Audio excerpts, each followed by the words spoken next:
무슨 뉴스냐 하면, 내가 이제 한겨레 신문을 계속 갈궜잖아. 한겨레 신문 수상하다고 계속 갈궜더니, 여기 이제 어제 이런 기사가 났어요. 안철수 1년 만에 급부상, 치밀한 플랜 있었나? 이제 드디어 이 한겨레에서도 나의 문제 제기를 받아들인 것 같아. 한겨레 정수장학회 주식? 그 뉴스 좀 올려주세요. 함께 읽는 뉴스에. 2012년 대선 주자 탐구 안철수, 벤처기업가에서 정치인 부상까지 의사, 컴퓨터 프로그래머, 경영자, 교수로 일하면서 각계각층의 사람들과 많이 만난 편이죠. 정보기술 노동자 등 젊은 사람들과 교류했고 정부의 각종 위원회와 기업 사회이사 등을 지내면서 연배가 높은 분들과도 넓은 네트워크를 갖게 됐습니다. 세계 최상위권 철강회사인 포스코에서 40대로는 처음으로 이사회 의장을 맡아 60, 70대의 다른 이사들과 토론하고 합의를 이끌어내는 과정에서 값진 경험을 했습니다. 청춘 콘서트를 하면서 20, 30대와도 교감을 했고요. 비교적 다양한 분야의 문화와 언어를 이해하고 있지 않나 감히 생각합니다. 이 말이 안철수 후보가 대선 출사표나 다름없는 그의 책 안철수의 생각에서 한 얘기다. 대한민국 최고 수준의 엘리트답게 만 50살의 안 후보는 사회적으로 선호도가 높은 직업 4개를 성공적으로 섭렵했다. 지지자들은 그의 삶의 궤적에서 성공과 성취와 함께 기부와 나눔, 희생과 양보를 동시에 주목한다. 한국 사회에서 좀처럼 양립할 수 없었던 가치들이다. 지지자들은 대한민국 사회도 안 후보의 이미지처럼 순결하고 정직하면서도 빛나는 성과를 낼 수 있기를 기대한다. 다른 시각도 있다. 대중이 만들어낸 신기루, 서민의 삶을 모르는 도덕적 상류층, 치밀한 기획으로 등장한 제3후보 등 부정적인 의견이 존재한다. 성공 스토리를 담은 몇 권의 책과 청년들을 상대로 한 강연, 그리고 예능 프로그램 2편으로 만들어진 지지율을 믿을 수 없다는 것이다. 이거 어디서 많이 듣던 얘기죠? 그가 정말 어떤 사람인지 판단하기 이르다는 유보 의견도 있다. 그가 치열한 공방과 검증이 오가는 정치판에 이제 막 등판한 만큼 이리저리 뜯어볼 게 아직 많다는 뜻이다. 굴곡 없는 부잣집 수재, 의사인 아버지 밑에서 큰 엄친아, 과학공학도 꿈꾸면서 의대 진학, 안정적 직업 포기, 컴백신 두각, 엘리트 의사에서 벤처기업 창업까지 안 후보의 부친은 경남 밀양에서 군의관으로 복무할 때 안 후보를 낳았다. 부친은 전역 후 안 후보가 2살 때 부산 범천동에 병원을 열었다. 안 후보는 자신의 책과 대선 캠프 누리집 등을 통해 어렸을 때부터 책을 좋아했는데 책을 깨친 초등학교 1학년 이후부터는 활자 중독 증세를 보이며 등하굣길에도 책을 읽었고 중학교 때 웬만한 한국 소설은 다 읽었다며 그때 닥치는 대로 책을 읽었던 것이 인문학적 소양을 넓혀주고 인생 전체에 큰 영향을 끼쳤다고 말했다. 그는 또 어릴 때는 과학자가 되고 싶었는데 나중에는 좀 더 구체적으로 기계를 만지는 공학도가 되고 싶었다며 보통 남학생들에 비해 손이 작아 조립, 분해 등 섬세한 공정을 필요로 하는 일에 재주가 뛰어났다고 소개하기도 했다. 하지만 그는 고3 때 스스로 의대 진학을 택했고 16등의 성적으로 서울대 의대를 졸업하며 결국 의사가 됐다. 그는 공대가 아닌 의대에 진학한 이유에 대해 가업을 잇는다면 부모님이 기뻐하실 것 같아서라고 털어놨다. 적어도 대학 때까지는 안 후보의 삶은 부잣집 아들로 태어난 수재이들의 패턴과 크게 다르지 않았다. 22살 때부터 총탄에 쓰러진 어머니를 대신해 퍼스트레이디 역할했던 박근혜 후보나 가난한 어린 시절을 거쳐 대학 때 유신반대 시위로 구속 제적을 당했던 문재인 후보에 비하면 그의 삶 절반을 규정할 만한 강렬한 경험이 없었던 셈이다.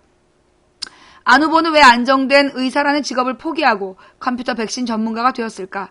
이와 관련해 그는 텔레비전이나 책을 통해 여러 차례 의료봉사활동 경험을 강조한 바 있다. 80학번 안 후보는 대학 때 학생운동을 하진 않았지만 의대본과 2학년 때부터 3년 동안 서울 구로동과 무의촌 등의 봉사활동을 하러 다녔다. 그는 그곳에서 직접 어려운 사람들을 만나며 소설보다 더 끔찍한 현실을 봤다고 한다. 어릴 때 접한 책들과 당시의 경험이 상호작용을 일으키면서 사회에 대한 고민이 깊어졌다는 것이다. 직접적인 계기는 당시 의학 실험에 쓰였던 컴퓨터에 문제가 생기면서부터다. 일찌감치 컴퓨터 언어에 능통했던 안 후보는 직접 백신 프로그램을 만들었다. 이런 내용이 당시 컴퓨터 전문 잡지에 소개되면서 그에겐 도와달라는 요청이 밀려들었다. 이때부터 7년 동안 그는 새벽에 일어나 백신을 개발하다가 병원으로 출근해 의학 실험을 하는 생활을 반복했다고 한다. 내가 받은 일부라도 사회에 물려줄 수 있는 좋은 기회로 생각했다는 게 그가 안철수 연구소를 창업한 이유였다. 벤처기업의 성공 신화의 명함, 정치행보 뒤 안랩 주가 8배, 기부 밝혔지만 최대 수혜자로 안랩 2001에서 2005년 순익 261억, 사회공헌 기부금은 3,183만원. 컴퓨터 백신 회사를 차려 기업가로 변신한 뒤 안 후보는 이런저런 어려움에도 불구하고 현재의 안랩을 안착시키며 벤처업계의 성공 신화를 만들었다. 1999년, 잠깐만요.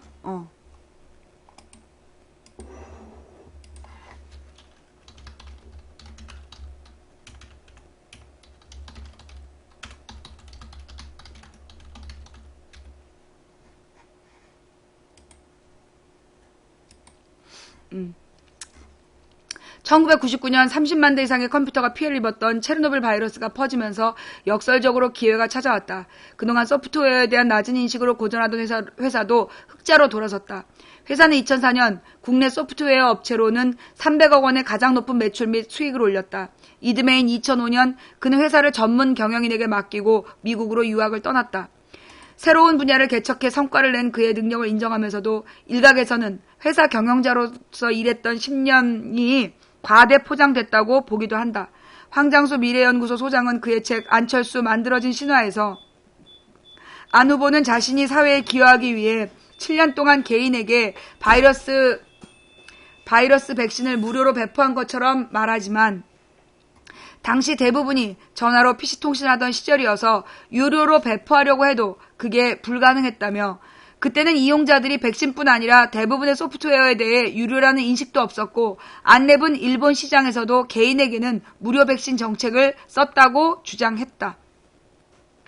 안 후보가 국내 백신 시장 독립을 위해 1997년 미국 메가피사에 $10,000,000 인수 제의를 거부했다는 일화에 의심스러운 눈초리를 보내는 이들도 있다. 백신 무료 배포와 더불어 대중들에게 강렬한 인상을 남긴 이 사례는 초중고 교과서에도 실렸다.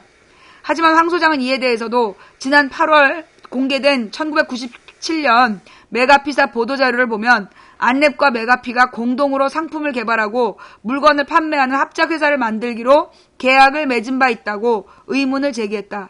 처음부터 거절한 게 아니고 합작회사까지 만들려고 했던 것으로 봐서 안 원장의 인수제의 거부가 정말 100% 컴퓨터 보안 주권 때문이었는지 아니면 두 회사의 엇갈린 이해 때문인지 분명하지 않다는 주장이다. 새누리당 박민식 의원도 지난 5일 국정감사에서 안 후보가 자서전에 적었을 뿐 사실 확인이 되지 않은 에피소드인데 여러 교과서에 실려 마치 확실한 사실처럼 학생들에게 받아들여지고 있다고 주장했다. 이게 문제구만. 이게 교과서에 실려서 이랬구만. 이게 뭐야? 그러니까 20대 애들이 안철수를 좋아하는구만. 이와 관련해 안 후보는 그의 책에서 메가피의 목표는 한국 유일의 백신 업체를 없애고 시장을 통째로 장악하는 것이었다며 끈질긴 매각 제의를 뿌리치기 위해 합작 법인이라는 역제의를 냈는데 이런 제의를 탐탁지 않게 여긴 메가피 쪽이 영업부문 제휴를 들고 나와 계약을 체결했지만 그마저도 메가피가 일방적으로 계약을 해지한 것이라고 설명했다. 어쨌거나 $1,000,000 인수제의를 거부했다 이 얘기는 조금 사실하고 약간 거리가 있지. 안 후보가 평소 나눔을 강조해왔지만 정작 그가 경영했던 회사는 나눔에 인색했다는 지적도 있다.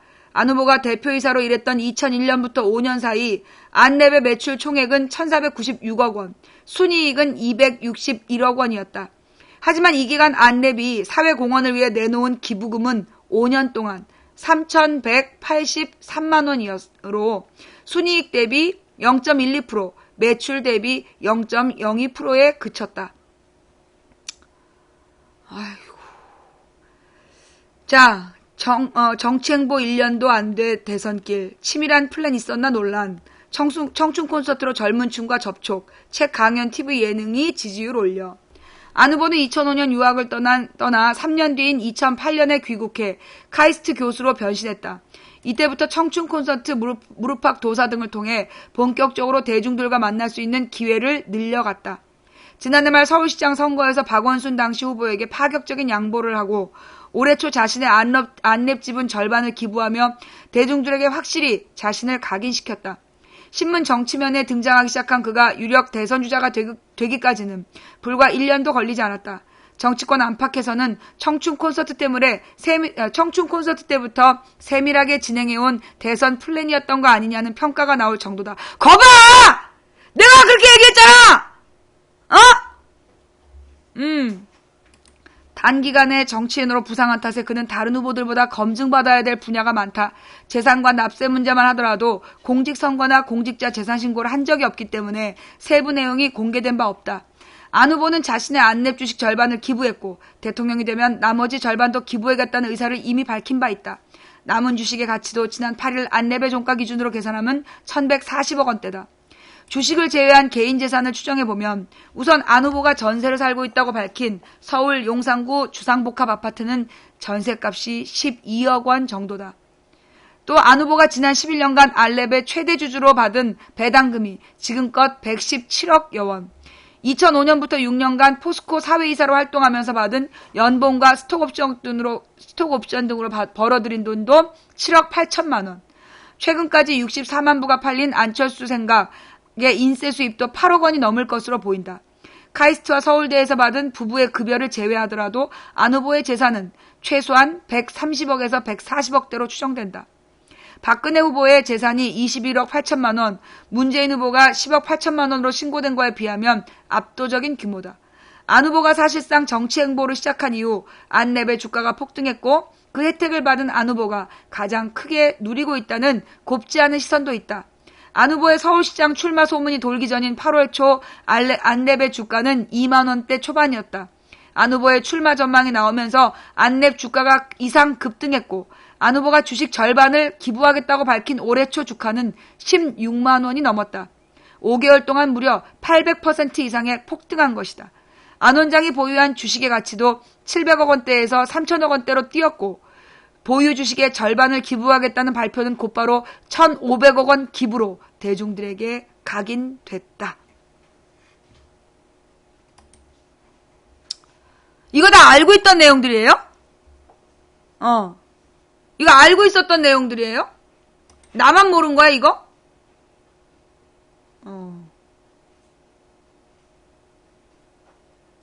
어느 정도 알고 있었어요? 나만 몰랐어? 예. 난 이것보다 이 다음 기사가 더 충격적인데요. 41평 아파트에서 4년 전세 살고서는 집 없는 서름을 잘 안다. 이것도 이제 어젯밤에 8시에 또 나온 기사야. 2012년 대선 주자 2012년 대선 주자 탐구 안철수 부동산. 2000년 본인 명의 아파트 팔 때도 2001년 부인 명의 아파트 살 때도 시세 절반으로 다운 계약서 작성. 더 엄중한 잣대로 살 것 공식 사과. 안철수 후보의 책 안철수의 생각에는 아이 때문에 신세 지는 것 외에 부모님께 손 벌리는 일은 절대 없어야 한다고 생각했다. 오랫동안 전세살이를 해봐서 집 없는 서름을 잘 안다고 말하는 부분이 나온다. 나는 이런 말 했다는 게 너무 웃겨. 하지만 현재까지 알려진 안 후보의 부동산 취득 거래 내역을 보면 부동산 투자라고 말할 수는 있어도 전세살이의 서름을 말하기에는 민망한 수준이다. 안 후보는 자신이 결혼하던 해인 1988년 4월 사당동 재개발 지역의 대림아파트 25평형의 이른바 딱지를 산 뒤 이듬해 12월 입주해 1993년까지 4년간 살았다. 당시 사당동은 서울시내 재개발 구역 가운데 철거민들의 생존권 투쟁이 격렬했던 지역 중 한 곳이다. 안 후보 쪽은 사당동 아파트에 대해 어머님이 결혼할 때 마련해 준 것.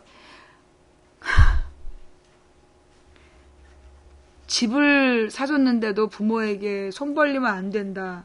그 부모님한테 손 벌리는 건 뭔데요? 부모님한테 손 벌리는 건 뭐야? 부모님이 결혼할 때 마련해 준 건데 부모님한테 손 벌리지 말아야겠다. 응? 안 후보의 아버지는 언론 인터뷰에서 아들이 대학 내내 장학금을 받고 다녀 학비를 모아둔 돈으로 집을 마련해 준 것이라고 말한 바 있다. 안 후보가 사당동 아파트 딱지를 살 때 시세는 2,800만 원에서 3천만 원이었고 2000년 10월 이 아파트를 처분할 때 시세는 1억 5천만 원 선이었다. 5배로 불었네요. 안 후보는 당시 이 아파트를 팔 때 구청에 7천만 원으로 신고한 사실이 알려지면서 공개적으로 사과했다. 안 후보는 1993년 강남구 역삼동 럭키 아파트로 이사했는데 이 집도 안 후보 어머니 소유였다. 아니, 여러분 이거 다 알았어요? 어? 이 내용은 그러니까 알고 있었던 내용이야? 나만 모른 거야 이거?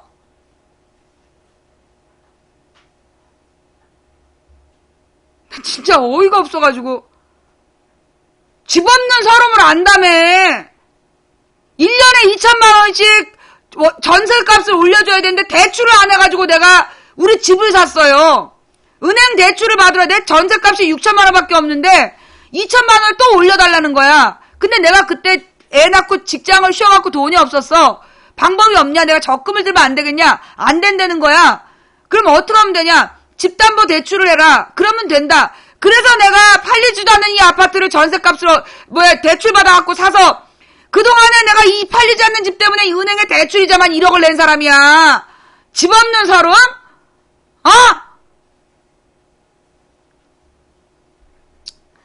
안 후보는 1993년 강남구 역삼동 럭키 아파트로 이사를 했는데 이 집도 안 후보 어머니 소유였다. 부산에 살던 안 후보의 어머니는 재개발 지역인 서울 강남구 역삼 1구역 대지 가운데 3분의 1을 구입하는 지분 쪼개기로 조합원 자격을 얻어 이 아파트를 분양받았다.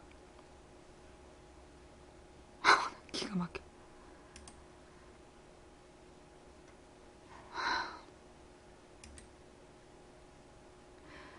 분양받은 시기도 사당동 딱지 아파트를 구입했던 시기와 똑같은 88년 4월이었다. 안 후보가 서류상 이곳에서 97년까지 4년간 산 것으로 파악됐다. 역삼동 럭키 아파트 입주가 93년부터였기 때문에 안 후보는 결혼 이듬해인 89년부터 8년 동안 어머니가 재개발 지역에 투자해 마련한 새 아파트에서 차례로 산 셈이다. 부모에게 손 벌리면 안 되죠. 사당동 아파트를 취득하는 과정에서 안 후보가 증여세를 냈는지 여부에 대해 안 후보는 오래된 일이어서 증여세 납부 등 매입 과정에 대해 정확한 확인이 안 된다고 말했다.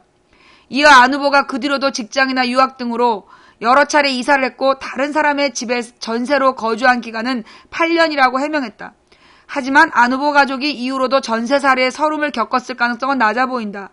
안 후보는 이후 송파구 문정동 41평 전세로 이사했고 2001년엔 부인 김미경 교수 명의로 같은 단지 같은 평형의 아파트를 샀다.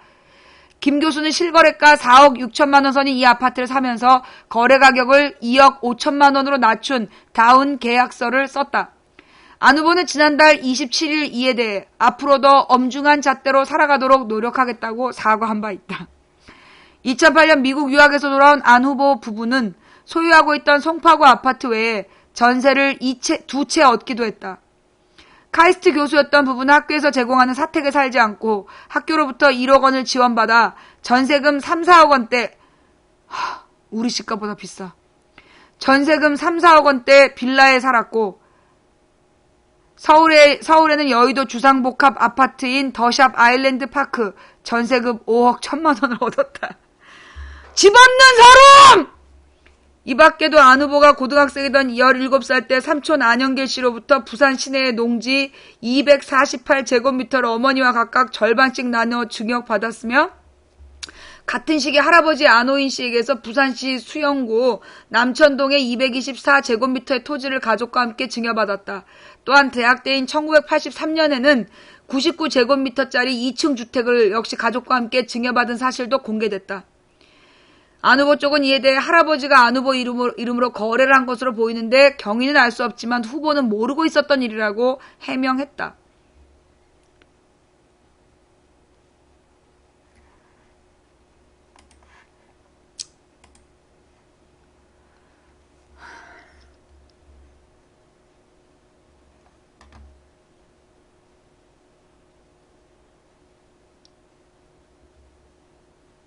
그러니까 이제 우리가 이제 결혼을 해서 남편이 방위를 제대하고 3일 만에 결혼했어요. 근데 이게 왜 그렇게 결혼했냐면 그때 시아버님이 폐암 말기 진단을 받았는데 아버님이 나를 꼭 결혼시키고 싶다. 나를 며느리를 맞이하고 싶다. 그러셨어요. 그래갖고 남편하고 결혼을 해야 되는데 그 다음에 아버님이 환갑이 되는 해인데 같은 해에 잔치를 2번 하는 게 아니다. 그럼 이제 시골 분들이니까 그래서 그 해에 설을 넘기기 전에 그 결혼을 하는데 우리 결혼 총 모든 비용 뒤풀이 비용까지 받은 게 250만 원이었어. 그래서 결혼식장을 못 빌리고 교회를 빌려가지고 그 10만 원으로 화장을 하고 결혼을 한 거예요. 밥값 내고 이제 그렇게 한 거지. 그리고 우리 친정집에 들어가서 신혼살림을 시작을 한 거야. 친정 내 방에서. 그러다가 그 한 6개월 동안 우리 남편 수입이 없었어. 제대하고 나가고 무슨 직장이 없으니까. 근데 어느 날 이제 시어머님이 너 어디 가서 돈은 월급을 받냐? 그러니까 김근태 의원님 밑에서 돈 못 받고 일할 때였는데 월급 잘 받는다고 얘기를 한 거야. 엄마 걱정 안 시키려고 시어머니 걱정을. 근데 우리 엄마가 그 얘기를 딱 듣고 그때 내가 새벽에 5시에 나가서 그 다음날 새벽 2시까지 강의를 해갖고 돈을 벌 때였거든. 엄마가 화가 난 거지. 이놈 새끼가 돈을 벌면서 자기 딸만 고생시키는구나. 우리 친정엄마가 우리 신랑을 이제 붙들고 이제 잔소리를 한 거야. 야, 너 월급 받냐? 근데 왜 경선이한테 돈 받는다는 얘기 안 하냐? 이러면서 이제 얘기를 하는 장면을 얘기를 시작하자마자 나한테 딱 걸린 거야. 내가 그날 모의고사 날인가 이랬고 수업이 휴강이 돼서 집에 왔는데 그 얘기를 하고 있는 거야. 근데 그걸 딱 본 순간 우리 남편이 아무리 돈을 못 벌지만 친정엄마가 잔소리한 대로 딱 비위가 상하더라고. 남편 손을 딱 데리고 나와갖고 부동산을 간 거야. 그래서 월세집이라도 집을 구할 수 있냐? 그래서 내 통장에 그때 2천만 원이 있었어요. 그래갖고 2천만 원짜리 뭐 전세나 월세를 구할 수 있냐? 그랬더니만 그때 1,600에 월세 10만 원을 내는 1,600에 월세 10만 원을 내는 그 집이 있는 거야. 그래갖고 이제 그 단칸방이었는데 그랬어. 산 밑에 있는 옥탑방이었는데 그렇게 비쌌어요. 그래가지고 그 집을 들어가서 시작을 한 거야. 그래서 그 1,600만 원 아니야, 내가 참 2천만 원 있었던 게 아니라 은행에 200만 원이 있었어. 200만 원이 있고 1,400만 원을 대출을 받았어. 적금 통장이 3개인가 4개가 있었는데 그걸 담보로 해서 1,400만 원 대출을 받아갖고 1,600에 10만 원짜리 전세를 살게 된 거야. 아니, 월세를. 그러니까 은행 이자까지 합치면 내가 한 달에 몇십만 원을 이제 내야 되는 거지. 적금에 이자에 이렇게 해서. 그래서 처음에 신혼방을 얻어갖고 살면서 그 다음에 남편이 구의원이 됐어. 구의원이 됐는데 구의원이 50만 원, 55만 원이 월급이 나와. 월급이라기보면 무슨 활동비가 55만 원 나와. 무슨 의원 무슨 품위유지비라고. 다른 수입이 없어. 그래서 그때도 내가 이제 돈을 벌러 다니면서 막 그 새벽에 4시까지 일하고 그랬단 말이야. 이제 우리 신랑이 자기는 돈을 못 버는 사람이라는 것 때문에 계속 스트레스를 받았어. 근데 이제 어느 날 남편이 나한테 2천만 원만 구해달라는 거야. 왜? 그랬더니 2천만 원만 구해주면 자기가 2억 원을 벌어올 수 있대. 그런 거 어디서 배웠어? 했더니 자기 아는, 그러니까 이게 구의원을 하니까 인맥이 넓어졌잖아. 어떤 건축업자가 빌라 재개발을 하는데 2천만 원이면 그 딱지 하나를 얻을 수 있다. 그러면 그 딱지를 얻으면 그게 재개발되면 아파트가 2억에 팔린다 그런 거야. 그걸 이제 딱 듣고 우리 신랑이 와갖고 나한테 2천만 원만 구해달라는 거야. 그래갖고 내가 당신 지금 구의원이지? 구의원 맞대. 이걸 보고 부동산 투기라고 하는 거야. 당신 구의원 한 번 하고 끝낼 거야? 김근태 의원님이 당신 지금 필요해갖고 구의원 만들었는데 부동산 투기 그까지 2천만 원 가지고 2억 원짜리 아파트 받아가지고 그걸로 지금 인생 조지겠다는 거야. 막 욕을 했어. 그래가지고 눈물 쏙 빠지게 욕을 했더니 다시는 그들이 무슨 재개발 이런 얘기 안 해. 그때 2천만 원으로 우리가 아파트를 살 수도 있었겠죠. 그리고 난 다음부터는 누가 무슨 뇌물 주겠다고 그러면 마누라한테 맞아 죽어요. 이러면서 안 받은 거야. 우리는 그랬어요. 그렇게 살아왔어, 우리가. 누가 우리 남편한테 1억을 주겠다, 2억을 주겠다, 몇 천만 원을 주겠다. 목에 칼이 들어와도 안 받겠다 그래서 우리 딸 3살 때 우리 딸 가만히 안 둔다니 협박받으면서도 우리가 뇌물 안 받은 사람이야. 그리고 이 전셋값을 대출받아내고 그 전셋값을 갚으면서 그렇게 살아왔어. 근데 12억짜리 전세 살면서 집 없는 서름을 안다. 그러면 참 아닌 거지. 내가요, 보험회사를 다니다가 왜 그만뒀냐면, 모르는 사람들이 전화를 해갖고 보험을 들겠다는 거야. 그래가지고 만났는데 느낌이 딱 안 좋아. 그래가지고 딜레이 시키고, 그 다음에 또 전화가 와가지고 만났는데 또 느낌이 안 좋아. 그리고 혹시 김용석 아세요? 했더니 잘한다고. 우리 신랑을 아는 사람이, 우리 신랑을 아는 사람들이 청탁을 하기 위해서 나한테 보험을 들겠다. 금액이 큰 거야. 좀 큰 걸로 알아봐달라는데 딱 수상하더라고. 그러니까는 내가 그때 ING를 다닐 때인데, 우리 ING는 내가 만약에 100만원짜리 보험을 받으면, 그때 그 수수료가 300인가 500이 나와. 월급으로. 꽤 많은 돈이 나오는 그런 회사였어. 근데 뭐 굉장히 큰 보험을 들어주겠다는 거야. 그래서 보니까 이게 청탁인 거지. 그래서 내가 보험회사를 그만뒀어. 근데 우리 정치인 부인들 중에 남편들이 정치를 못하니까, 돈을 못 버니까, 부인들이 보험을 많이 해요. 그래서 이제 아는 인맥을 한테 이제 보험을 하는 거지. 근데 내가 딱 그때 생각한 게, 내가 보험을 계속 하면, 이게 아무래도 남편 정치하는데 방해가 되겠구나. 나중에 이게 덫이 되겠다. 그래서 그만뒀어. 그리고 나서 얼마 뒤에 어떤 국회의원 부인이 보험회사 해가지고 굉장히 많이 보험을 팔았는데 그게 신문에 나더라고. 그래서 내가 이제 그때 보험회사를 안 다니게 된 거야. 그리고 다시 학원을 갔다가 이제 정치연구소를 가게 된 거였죠. 그래서 나는 그렇게 봐. 부동산 투기가 왜 죄냐? 응? 다른 사람들은요, 대한민국이 왜 이렇게 집값이 비싼지 아세요? 대한민국의 집값이 왜 이렇게 비싼지 아세요? 건설업자들이 공무원 하고 사바사바 해가지고 서민들이 살고 있는 땅을 뺏어요. 땅을 막 이제 공공지로 사들여. 그 다음에 건설회사에 헐값에 팔아. 그러면 건설회사가 거기다가 아파트를 지어서 그걸 갖다가 공무원들한테 뇌물로 주는 거야, 매체를.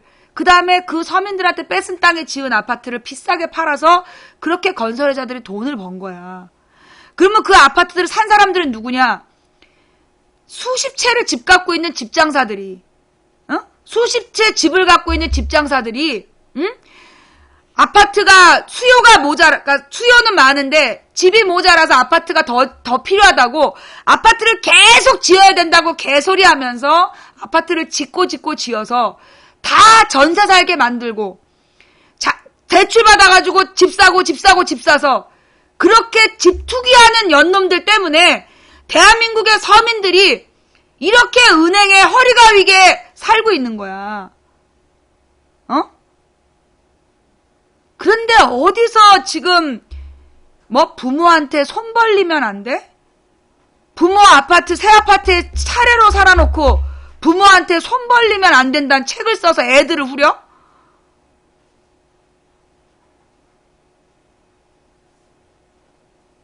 진짜 네 기가 막혀 죽겠네 진짜. 아무리 몰라도 그렇지.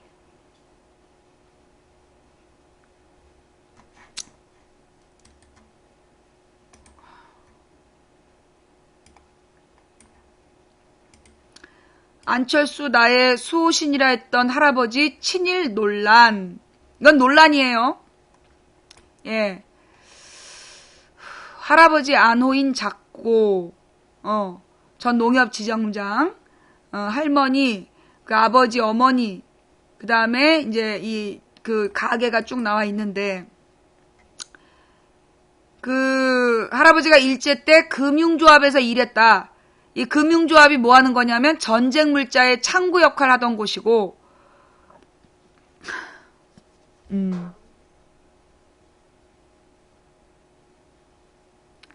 안철수 후보의 가계를 보면 그가 유복한 집안에 태어나 곱게 자란 모범생임을 알 수 있다.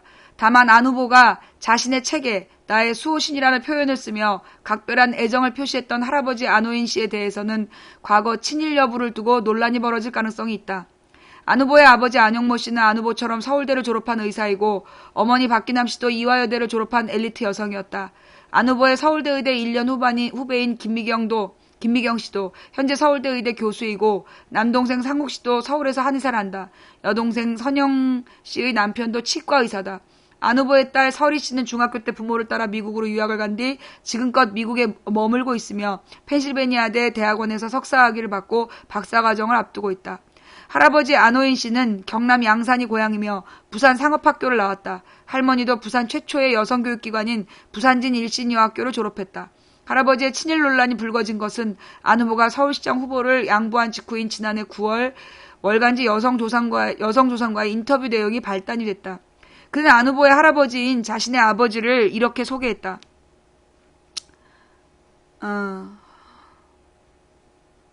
가만있어봐. 그는 안철수 아버지가 인터뷰를 한 거구만. 안철수라는 이름은 저의 부친이 지으셨어요. 아버지는 일본 강점기에 금융조합에서 일을 하셨어요. 그 시대에도 교육을 많이 받으신 편이라 부산 상업학교를 졸업하셨는데 그때는 일본인이 지점장을 하던 시절이라 해방 후에야 농협지점장을 지내셨죠. 이런 내용이 알려지면서 인터넷에서는 안 후보 할아버지의 친일 논란이 불거졌다. 일본 강점기 금융조합은 총독부 감독 아래 화폐정리 사업이나 화폐정리가 뭐냐면요. 그 당시에 조선인 민족기업들이 만들어지는 걸 막기 위해서 일본인들이 갑자기 화폐정리 사업을 해버려. 그래가지고 조선인들의 민간 자본을 100분의 1로 막 줄였던 일을 했었어. 10분의 1 이렇게. 그 일을 하거나 토지조사 세금 수탈을 도맡았고 전쟁 물자를 공출하는 창구 역할을 했다는 지적이 일었다. 일부 블로거들은 안 후보 부친이 일본인이 지점장을 하던 시절이라 해방 뒤에야 지점장을 했다고 말한 부분을 보면 상당한 고위직이었을 것이란 추측이 가능하다고 주장하고 있다. 2007년 대선 때도 당시 정동영 민주당 대선 후보의 부친이 해방 전 금융조합에서 일한 사실이 알려지면서 당시 한나라당의 공격을 받기도 했다. 이와 관련해서 안 후보 캠프의 금태섭 상황실장은 현재로서는 안 후보 할아버지께서 일본 감정기 금융조합에서 일했는지 확인할 만한 자료가 없다면서 안 후보 할아버지께서는 경남 사천 쪽에 조선 미창에서 퇴직하신 것으로 알고 있다고 설명했다. 안호인 씨가 마지막으로 퇴직했다는 조선 미창은 잠깐만요. 예. 예. 네. 월요일 아침 10시경부터 네. 12시까지 2시간 동안 네. 문재인 후보의 인터넷 정치적 발표회가 있어. 네. 선거에서. 예. 그래서 그걸 문재인 TV에서 방영을 하고 예. 다음 TV파, 네이버 동영상, 구글, 유튜브 등등에서 다 중계를 하거든. 네네. 그러니까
죄송합니다.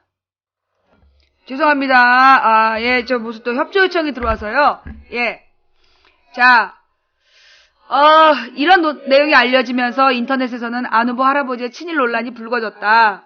이거 잠깐만 넘어가서. 이와 관련해 안 후보 캠프의 금태섭 상황실장은 현재로서는 안 후보 할아버지께서 일본 강점기 금융조합에서 일했는지 확인할 만한 자료가 없다면서 안 후보 할아버지께서는 경남 사천 쪽에 조선 미창에서 퇴직하신 것으로 알고 있다고 설명했다. 안호인 씨가 마지막으로 퇴직했다는 조선 미창은 대한통운의 전신인 조선 미국창고 주식회사를 말하는데 조선 미창 역시 일본 강점기 때 수탈과 군수물자 이동을 위해 만들어진 회사다.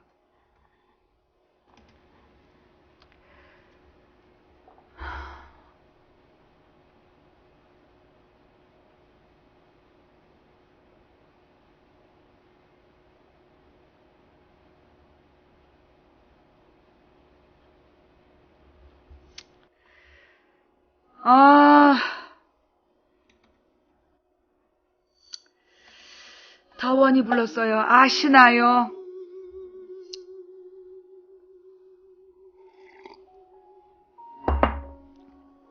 이게 안철수 단일화 된 다음에 터졌으면 어쩔 뻔봤어. 안철수로 야권 단일 후보 된 다음에 터졌으면 어땠겠냐고. 여러분 이 기사 보고 섬찟하지 않으세요?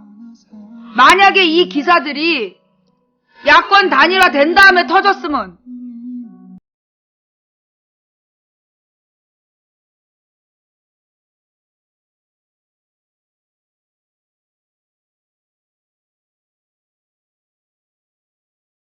무서워 지금. 여러분은 어땠는지 모르는데 난 이 기사 보고요 제일 그게 두려웠어. 알아서 물러나면 어떡해. 야권 단일 후보로 이미 그 문재인은 끝난 상황인데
자식을 규정하는, 그러니까 조상의 친일 활동이 자식을 규정하는, 그거는 옳지 않다라고 봐요.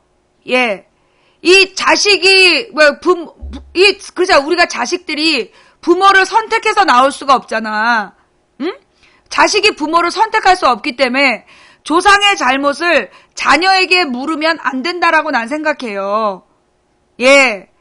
옛날에 이거 딴 얘기지만 성균관 스캔들이라는 드라마에서 참 인상 깊은 구절이 있는데 거기 보면 그 남자 주인공이 여자 주인공한테 얘기를 해. 나라고 노론 영수의 아들로 사는 게 좋은 것만은 아니야. 부모를 선택할 수는 없으니까 그 부모 밑에서 최선을 다해 옳은 길을 가려고 노력해. 이런 대사가 나와요. 안철수가 그 할아버지가 친일 행적이 있다고 해서 그걸로 비난받으면 안 된다라는 생각은 들어요. 그러나 문제는 뭐냐 하면 안철수의 아버지의 저 인터뷰는 자신의 아버지가 일제 때도 많이 공부하신 분이고 지위가 높았다는 굉장히 자부심을 가지고 한 인터뷰 내용이야. 반성하는 게 아니라 자신의 아버지를 굉장히 자랑스럽게 여기면서 저 인터뷰를 했다는 거야. 월간조선 인터뷰를. 그게 첫 번째 문제이고 그 안철수 아버지 어머니가 그런 식으로 이 조합원의 딱지 쪼개기 이런 거를 해가지고 구입한 아파트에서 그렇게 아무 걱정 없이 살아와 놓고 집 없는 서름을 안다라고 책을 쓰는 것은 그 아들이 바른 도덕적인 기준으로 살았는가에 대한 의문을 제기할 수 있는 부분이라고 난 생각해요. 아닌가요? 야, 주정 얘기하는 애 나가. 지금 왜 딴 얘기해? 주적 얘기하는 애 다 나가. 씨발 진짜.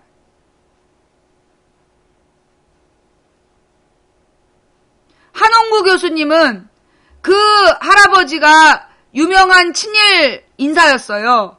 그러니까 왜 그 막판에 왜 일본 놈들이 그랬다 그랬잖아. 지금 친일하지 않으면 조선 사람 다 죽는다. 그래서 조선을 구하는 길이라고 친일했던 그런 분 중에 한 분이야.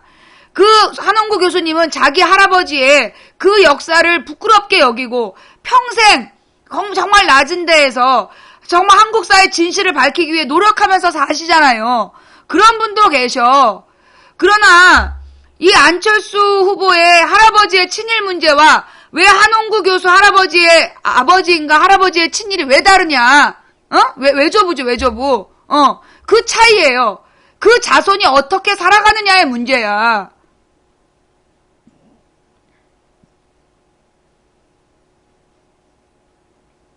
이게 뭔 말인지 알겠어요? 부모가 친일파면 자식이 당연히 친일파다. 그거는 잘못된 거야. 나는 박근혜가 박정희의 딸이기 때문에 안 된다? 그건 잘못된 논리라고 생각해요. 박정희가 죄 지을 때 박근혜가 시킨 것도 아니고 박정희의 딸로 태어나고 싶은 것도 아니었잖아. 그러니 박정희의 딸이기 때문에 박근혜를 비판하는 건 그건 잘못된 거예요.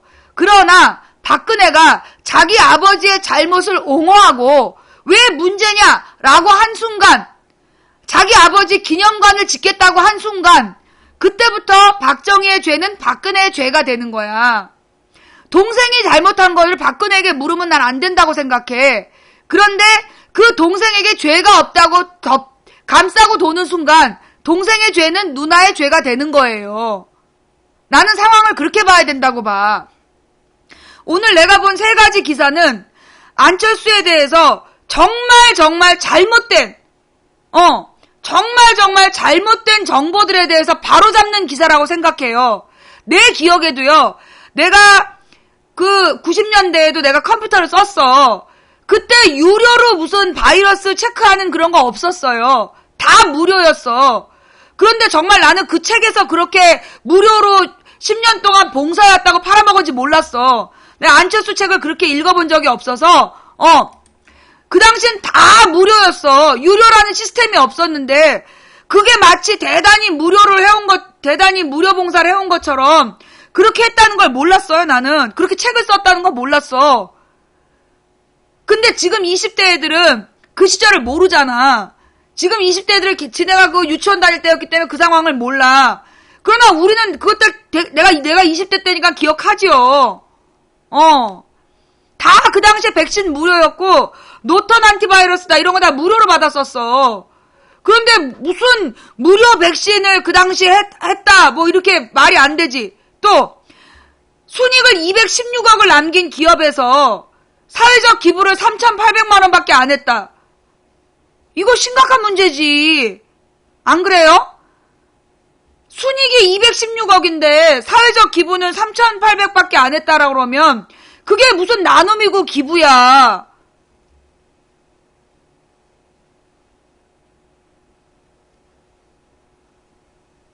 그렇지 않아요?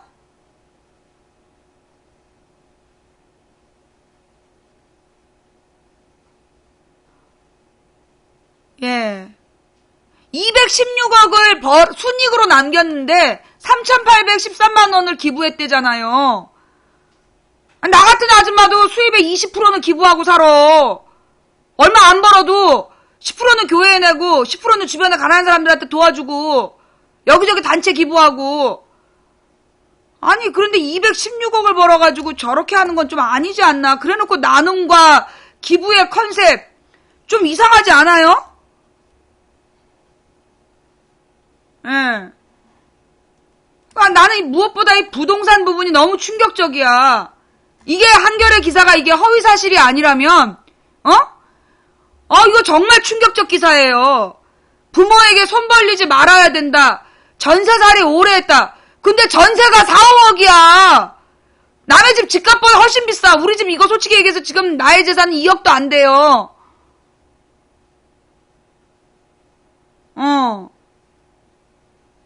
나 정말 좀 놀란 것 같아.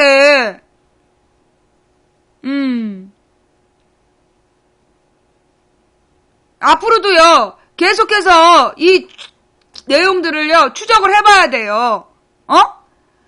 만약에 이 내용을 온 국민이 알았다면, 지금 지지율 저렇게 나올까요?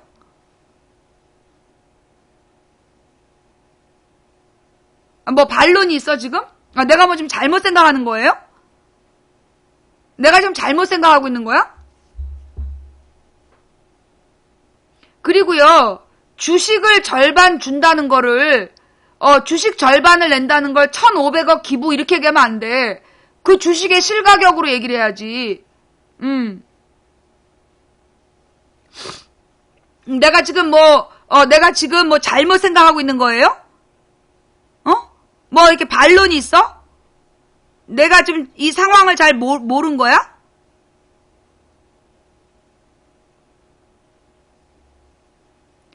내가 지금 제대로 본 건가요? 내가 지금 제대로 본 거 맞아요? 그러면 엄지손가락. 나의 주장이 지금 맞는 거다 싶으면 엄지손가락. 그리고 엄지손가락을 올릴 때 다른 의견 올려주세요. 그래야 내가 딱 보이니까.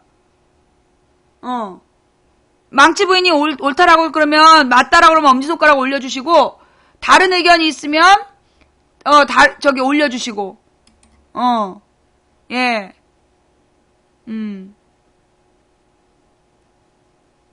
여러분 있잖아요. 저의 요 기사 댓글에다가 맞는 거지? 지금 반론이 없는 거죠? 저기 지금 안랩 6만 원대다. 진짜 지금 주식값이 6만 원대야? 예. 내가 뭐라 그랬어? 안철수 거품에는 주식 장사들이 끼어들어 있다 그랬잖아.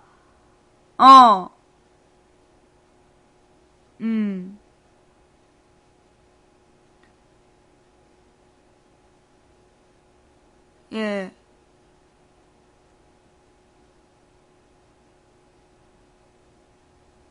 내가 맨 처음에 그랬잖아요. 이 안철수에 대해서는 우리가 잘 모른다.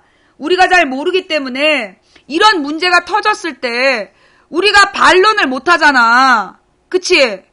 그게 위험한 거야. 안철수가 부동산 관련해서도 엄벌해야 된다고 책에 썼다.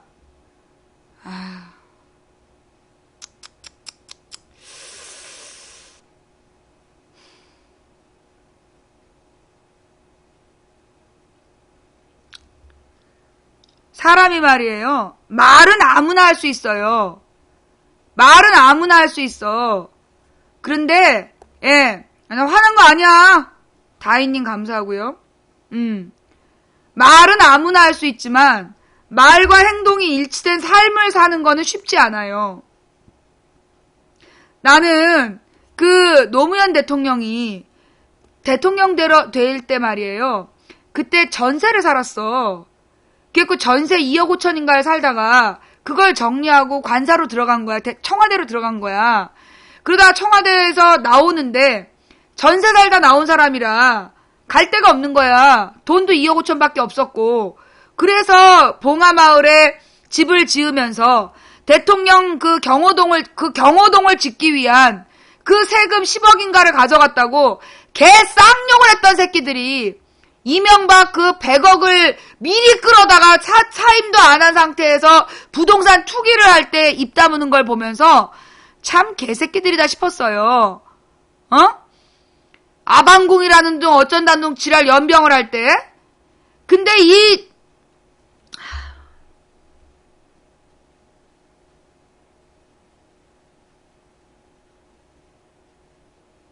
지금 안철수 지지자 중에 지금 이 내용을 보면서 나한테 반론할 사람 있나?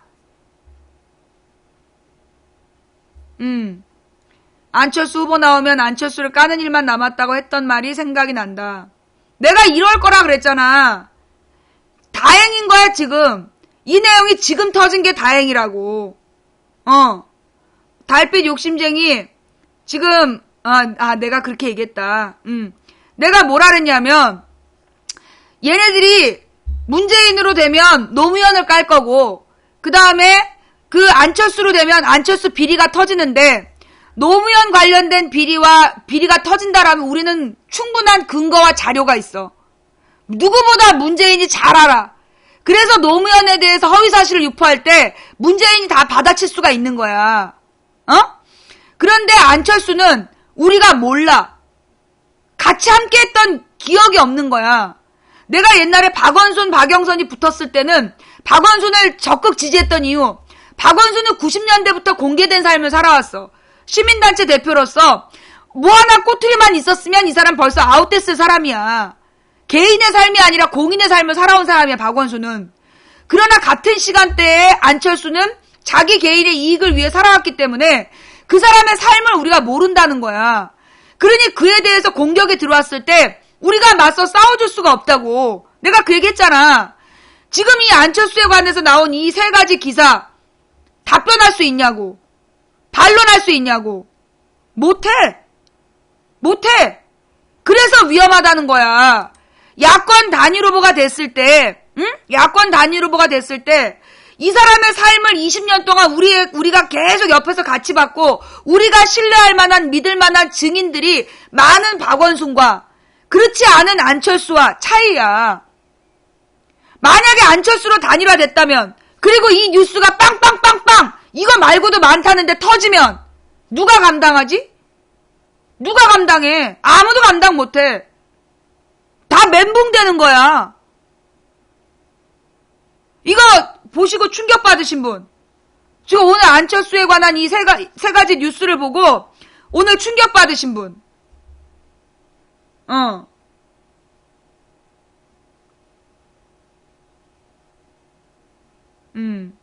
지금 다 충격받은 거지? 지금 우리가 조중동 기사는 안 읽었잖아. 안 믿었잖아. 근데 이게 지금 한겨레 기사이니까,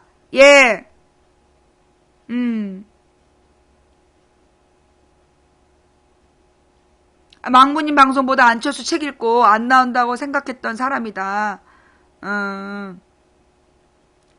너무 과장된 거였다.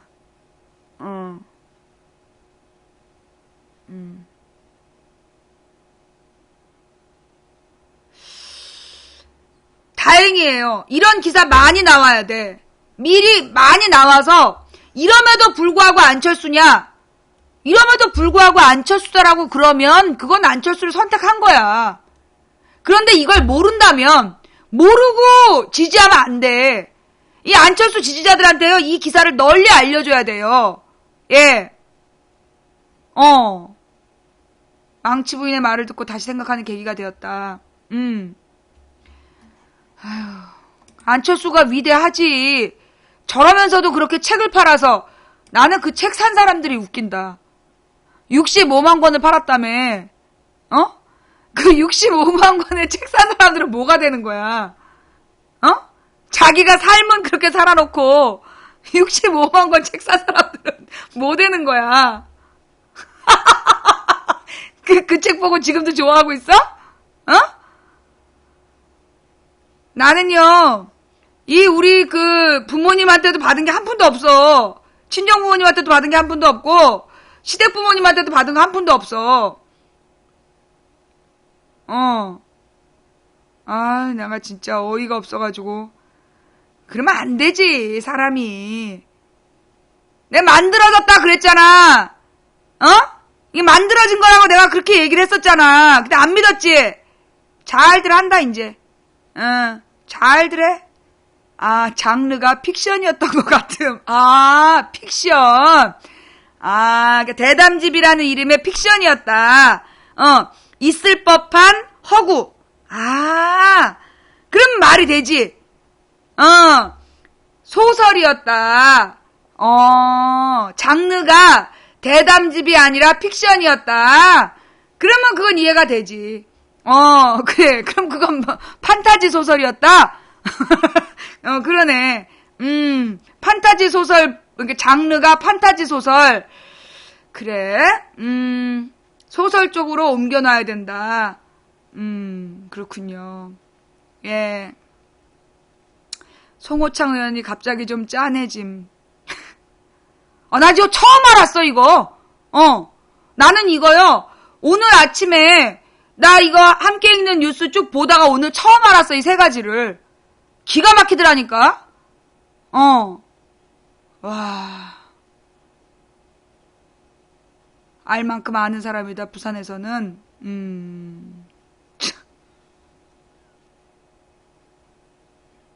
나는 이제 우리 엄마가 그러는 거야, 어렸을 때. 우리 외할아버지가 그렇게 이제 일본 사람들이 와서 꼬시니까 큰일 났다. 총독부가 지금 조선 사람 다 죽이게 생겼다.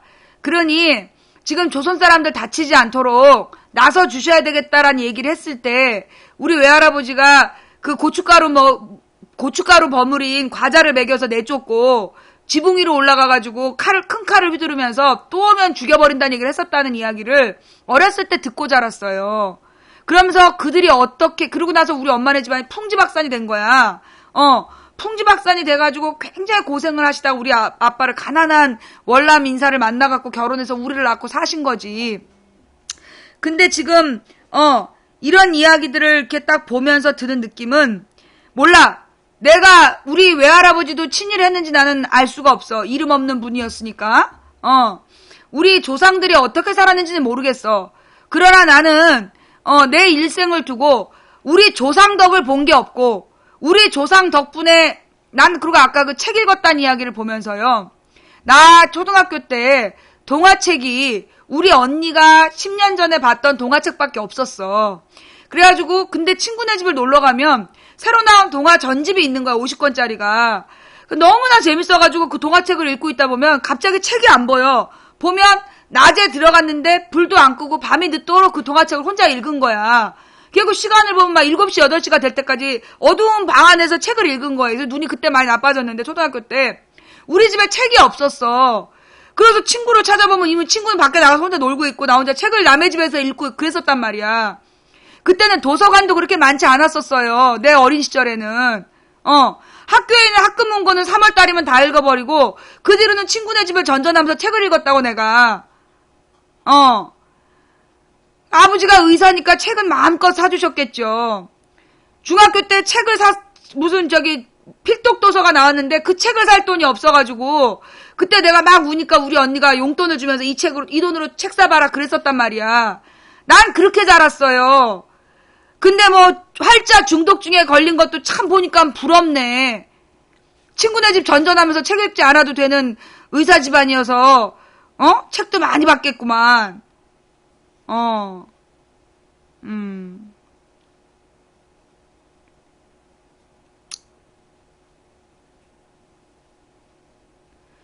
나는 그 국회의원이야 대통령 안 한다니까 몇 번을 얘기해.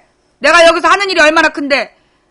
당신들이 말이야 나더러 무슨 국회의원 하라는 얘기를 들을 때마다 국회의원이니 무슨 공직에 나가는 얘기를 할 때마다 내가 굉장히 화가 나요. 솔직히 얘기해서. 왜? 내가 지금 여기서 방송하는 게 국회의원 10명 하는 일보다 큰일 하는 거야. 여러분이 몰라서 그렇지. 국회의원 10명 하는 일보다 내가 지금 더 중요한 일을 하고 있어. 내 말이 맞지? 왜 나더러 머슴을 하래? 나는 태생이 마님이야. 마님 장기집권. 종신 마님. 내 꿈이야. 난 공직은 못해. 매일 아침 출근하는 거 그거 난 죽어도 못해. 똑같은 데로 나가는 것도 나는 못하고 거기다 층층 시야에 들어가가지고 욕먹는 것도 못하고 그 다음 막 뭐 초선 의원이라고 깔보면 바로 또 벽돌 꽂기 때문에 조국의 평화를 위해서 내가 방송을 해야 되는 거야 인간들아.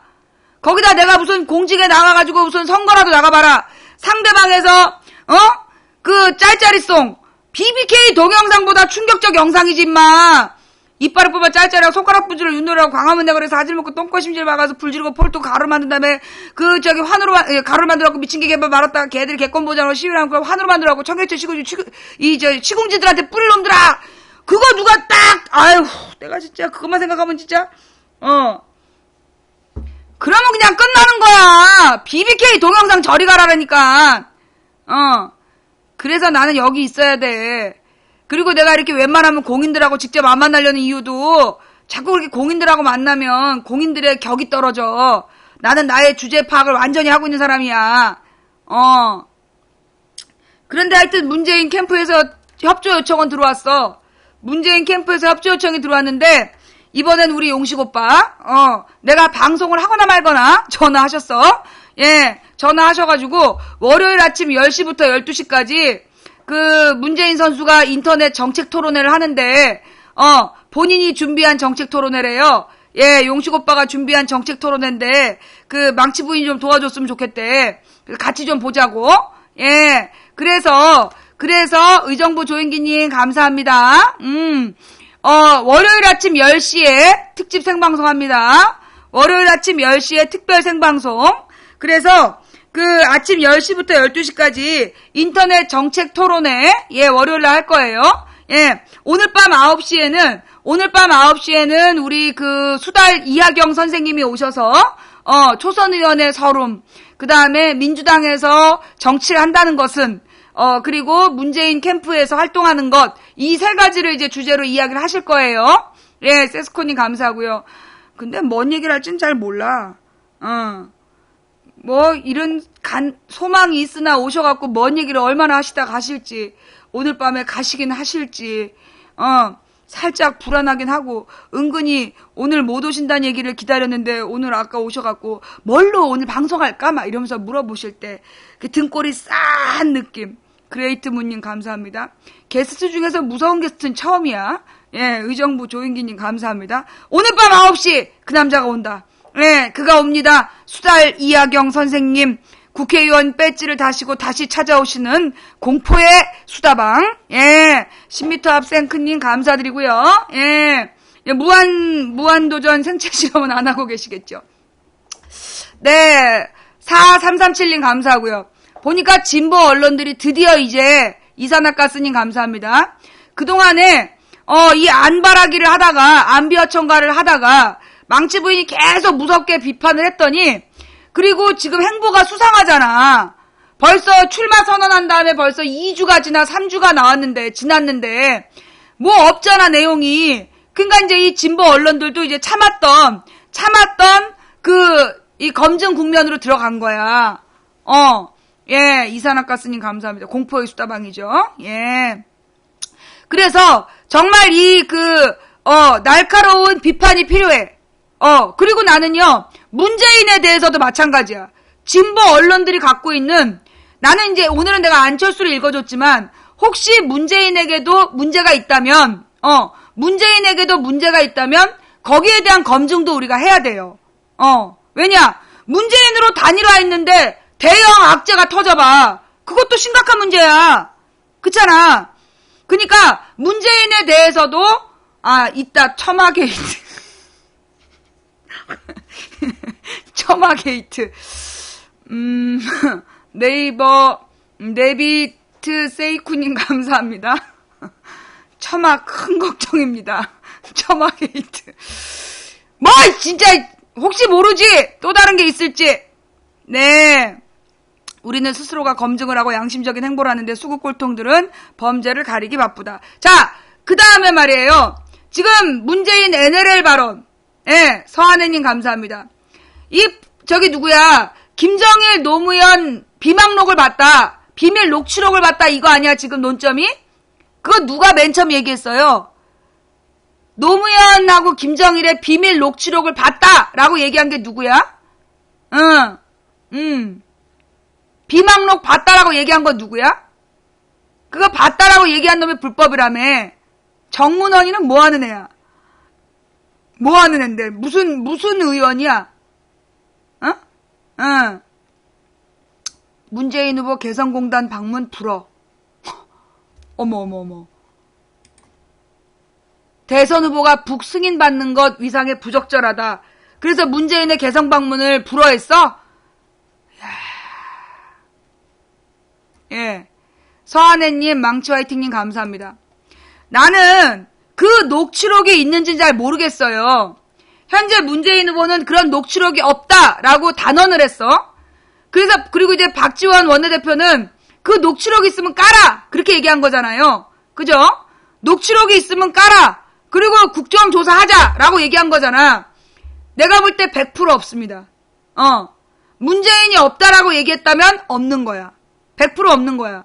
그럼 이거는 지난번 권양숙 여사 생활비 통장, 권양숙 여사 차명 계좌가 있다면서 지랄 연병했는데 200만 원 들어있었잖아. 그거랑 내가 볼 때 똑같은 쇼일 가능성이 커. 근데 이걸 갖다가 이제 뭔가 있는 것처럼 떠드는 것 같아. 하여튼 나오면 보자고. 그러나 우리가 궁금한 게 있어. 김정일 노무현이 무슨 내용을 했느냐. 그 녹취록도 있으면 반드시 까야 되고, 그것보다 더 중요한 건 2002년 5월 박근혜와 김정일 사이에서 있었던 내용이 뭔지 그것도 까야 돼요. 그 당시 박근혜가 김정일을 만난 건 그게 국가의 허락을 받지 않은 일이었어. 기자들이 김정일 만날 거냐라고 물었는데 그런 일정 없다 그러고 갔잖아. 그런데 만난 동영상이 뜬 거 아니야. 그죠? 무슨 내용을 얘기했는지 우리는 듣고 싶어요. 그 노무현하고 김정일이 얘기했다는 그 녹취록도 빨리 까야 되고, 김정일, 박근혜가 무슨 내용을 얘기했는지도 나는 까야 된다. 그거 빨리 까야 된다라고 봐. 그 다음에 또 하나는 지금 NLL 얘기가 나왔어. NLL. 여러분 BJ 삼촌 강퇴시키시고요. 자, NLL에 대한 분명한 여러분이 알고 계셔야 될 내용이 있어요. 자, NLL이 뭔지 알아요? 이 NLL에 대해서 그게 북방 한계선이라는 거잖아. 우리나라에서 생각하고 있는 북한과 남한의 해상 경계선이 NLL이야. 북방 한계선. 그런데 이 북방 한계선에 문제가 있어요. 무슨 문제냐 하면 국제법상 우리가 이제 여러분 중학교 1학년 때 지리 배우잖아요. 지리 배워. 거기 보면 뭐가 나오냐면 세계가 2차 대전 이후에 유엔에서 국제법을 정하는데 국경을 영해를 어디까지 할 거냐. 이 국토에는 영토에는 세 가지가 있어요. 그치. 이 영토에 세 가지가 있어. 이 땅, 그다음에 영해, 영공. 이거를 이제 그 영토라고 그래. 영토 개념. 자, 집중. 그런데 국제법상 영해 개념이 어디냐 하면 해안선으로부터 썰물 때, 물 다 빠진 썰물 때 해안선에서 12km까지 거기가 국제법상 영해야. 그 영해란 개념은 뭐냐 하면 그 나라 땅으로 인정하는 거야. 그래서 그 안엔 아무도 들어갈 수가 없어. 허락받지 않고 누구도 들어갈 수 없다라는 국제법이 있어요. 12해리. 1해리가 1.8km야. 그러니까 이제 12해리면 계산을 해봐. 12 곱하기 1.8. 그러니까는 18km에다가 그러니까는 한 20km 정도 되는 거야. 약 24km. 해안선에서 24km까지가 영해야, 국제법상. 그 다음에, EEZ. 경제수역. 배타적 경제수역이라는 게 있는데, 배타적 경제수역이라는 거는 해안선에서 200해리까지를, 배타적 경제수역이라 그래. 그럼 영해하고 배타적 경제수역의 차이는 뭐냐 하면, 영해는 이 나라의 허락을 받지 않으면 누구도 왕래할 수 없어. 들어갈 수가 없는 게 영해야. 근데 배타적 경제수역은 허락 없이 통행은 가능해. 그러나 경제활동이 금지돼. 물고기를 잡는다든가 자원을 채취한다든가 연구활동을 한다든가 그런 게 금지되는 게 EEZ야. 그게 이제 배타적 경제수역. 자, 문제는 우리나라의 NLL이라는 게 이 서해 5도가 있잖아요. 서해 5도 섬을 보호하기 위해서 우리가 북한과 서해 5도 사이에 NLL을 그어놨어. 근데 그 NLL을 그은 주체가 누구냐 하면 당시 유엔에서 온 주한미군이었어. 주한미군 사령관이 이게 휴전협정하는 과정에서 이 육지에서 휴전선을 다 그었어. 육지 휴전선은 다 그었는데 뭐를? 바다 휴전선을 안 그은 거야. 바다 경계를 안 하고 회의가 끝나버렸어. 그 다음에 이 주한미군 장군이 자기 임의대로 NLL을 선포해버린 거야. 근데 그때부터 북한이 인정을 안 했어. 그 뒤로도 서로 북괴니 남괴니 그러면서 남한 괴뢰도당, 북한 괴뢰도당 이러면서 서로 싸우는 바람에 NLL이라는 것을 법적으로 논의한 적이 없었어. 그러다 1972년도에 남한하고 북한이 이제 미국에서 대땅트 분위기를 만드니까 닉슨 독트린 이후에 대땅트 무드가 만들어지니까 북한하고 남한에 김일성하고 박정희가 밀약을 맺어. 그러니까 서로밖에 밀약이 아니라 이제 밀담을 나눈 다음에 7.4 남북 공동선언이라는 걸 하게 돼요. 7.4 남북 공동선언. 그래서 북한하고, 그러니까 평양하고 서울에서 동시에 국제사회에 발표를 하는데 앞으로 한반도는 민족, 자주 평화, 민족 대단결의 원칙에 따라 남북 통일을 노력하겠다라는 남북 공동선언을 하게 돼. 그러면서 비로소 두 나라가 북한하고 남한이 서로의 존재를 국제사회에 공인을 한 거야. 그때부터 문제가 생긴 거야. NLL 문제는.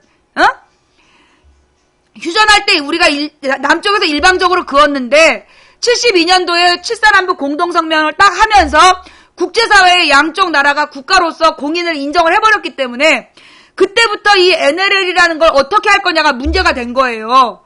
북한에서 계속 문제제기를 한 거야. NLL이 국제법 위반이다. 왜냐하면 해주로부터 24km, 그러니까 해주로부터 북한의 영해 안에 서해 5도가 있는 거야. 북한의 국제법상 북한의 영해에 서해 5도가 있었던 거야. 잠깐만요. 영민아, 너 그거 내야 되잖아. 교과서가. 카드로 그거. 응. 그래서 이 74년도에 이 문제가 계속 되니까 그 당시에 헨리 키신저라는 미 국방장관이 국무회의에다가 이 사건을 보고를 해요. 보고를 하면서 지금 이 NLL이 국제법 위반이다. 미국의 국무장관이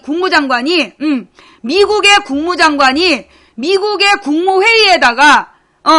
국무회의에다가 이 NLL이 국제법 위반이다. 추후에 여기 두고두고 문제가 될 수 있으니 빨리 재협상을 해야 된다라고 보고를 한 내용이 미국 문서보관서에 있어.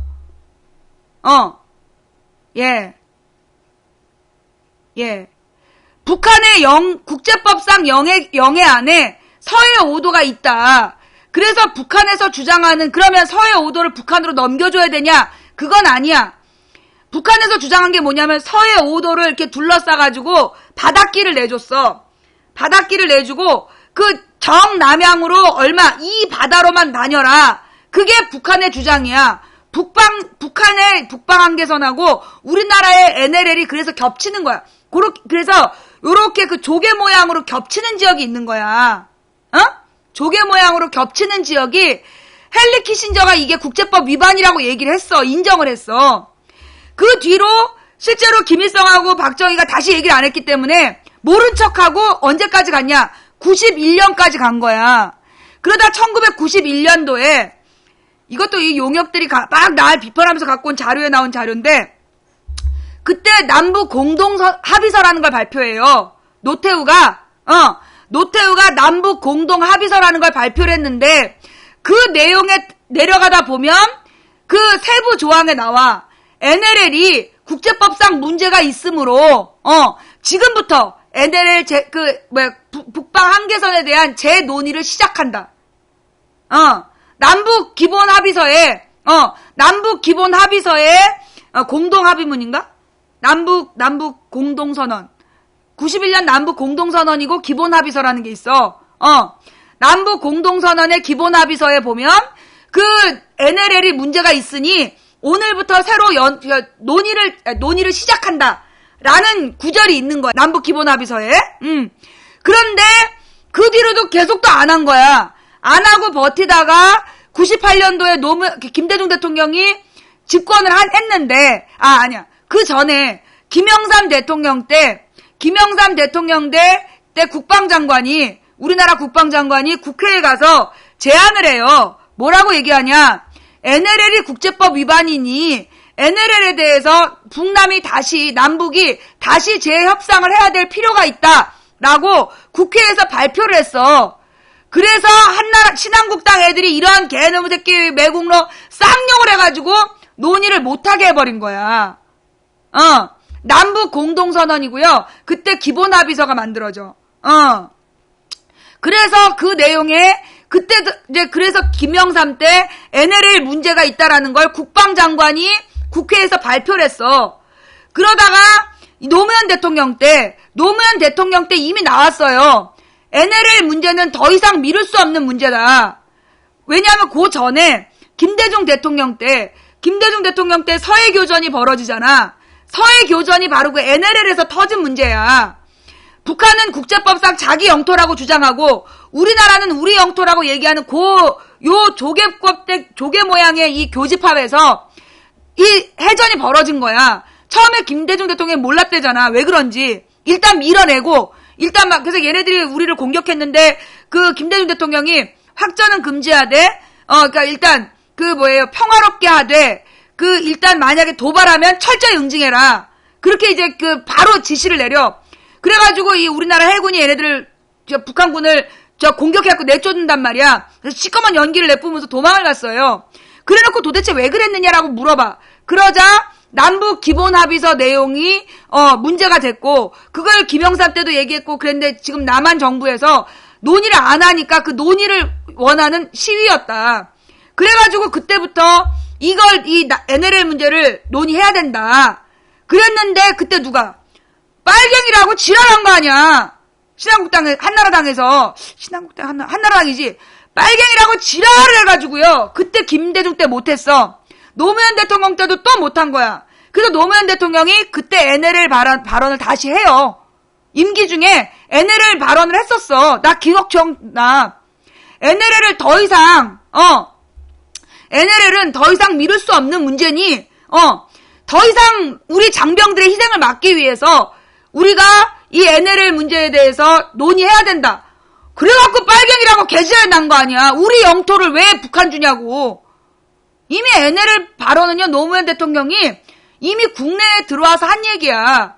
그러나 도저히 안 되니까 노무현 대통령이 몇 년을 싸우다가 결국 5년 임기 말년에 2007년 14선언이잖아. 10월 4일에 북한을 가잖아요. 가서 뭘 약속하고 오냐면, 좋다.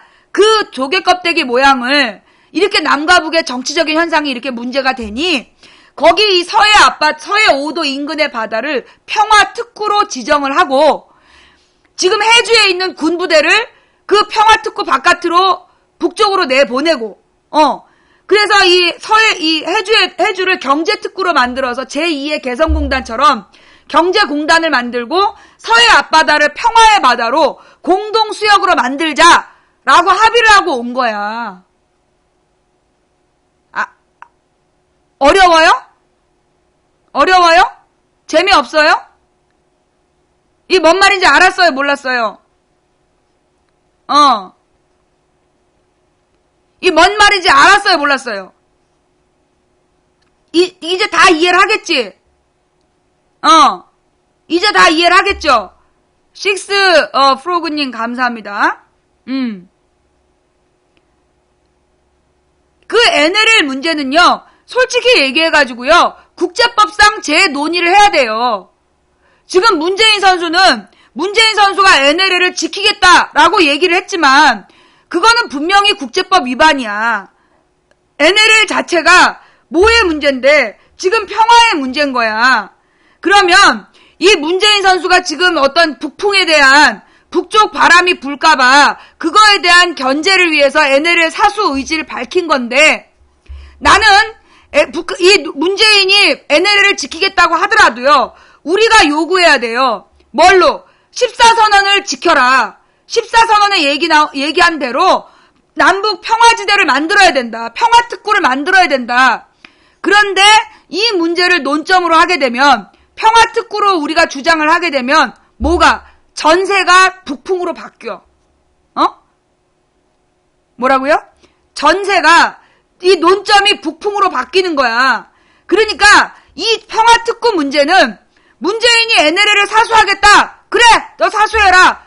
대선 끝나고 보자. 대통령 만들어서 평화특구를 요구해야 되는 거야. 뭔 말인지 알겠어요? 평화특구를 하겠다는 거에 대해서는 비판할 필요가 없어, 지금은. 왜? 대통령 된 다음에 국민의 뜻으로 바꾸면 돼. 국민의 뜻으로 대통령이 된 다음에 6.15 선언, 14선언 지켜라. 그렇게 요구하면 되는 거야. 근데 이제 문재인 선수가 특전사 출신이잖아. 특전사 출신이기 때문에 영토나 이런 개념이 살짝 보수적일 수 있어요.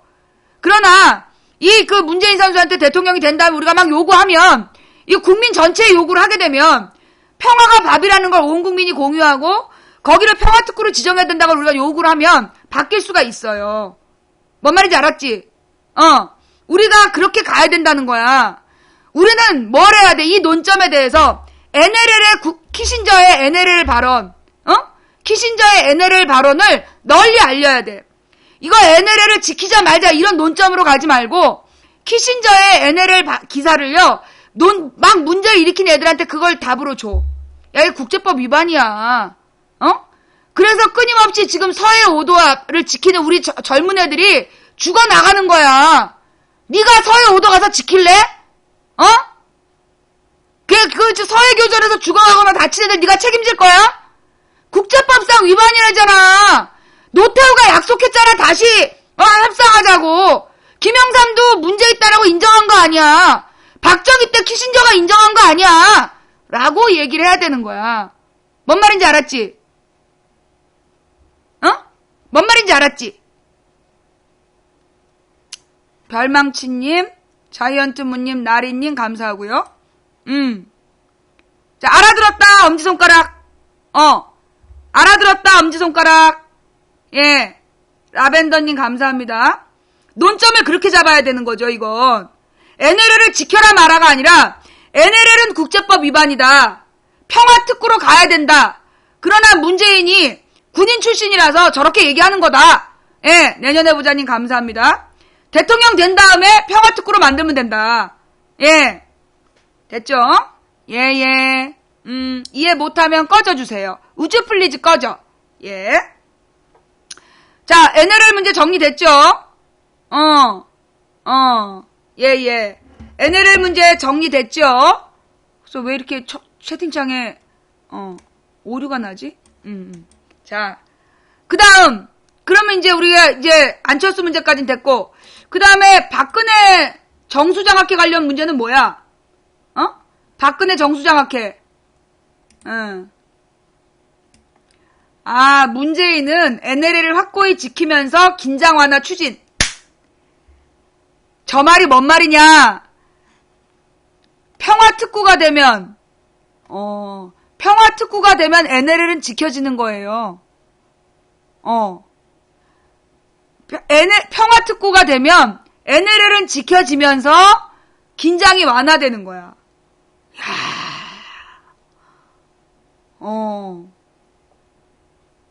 와. 확실히 정리가 됐지? 그렇지. NLL은 지키는 거지.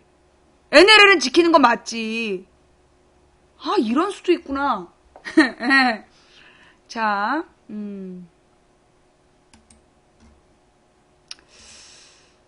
이건 또 뭘까요?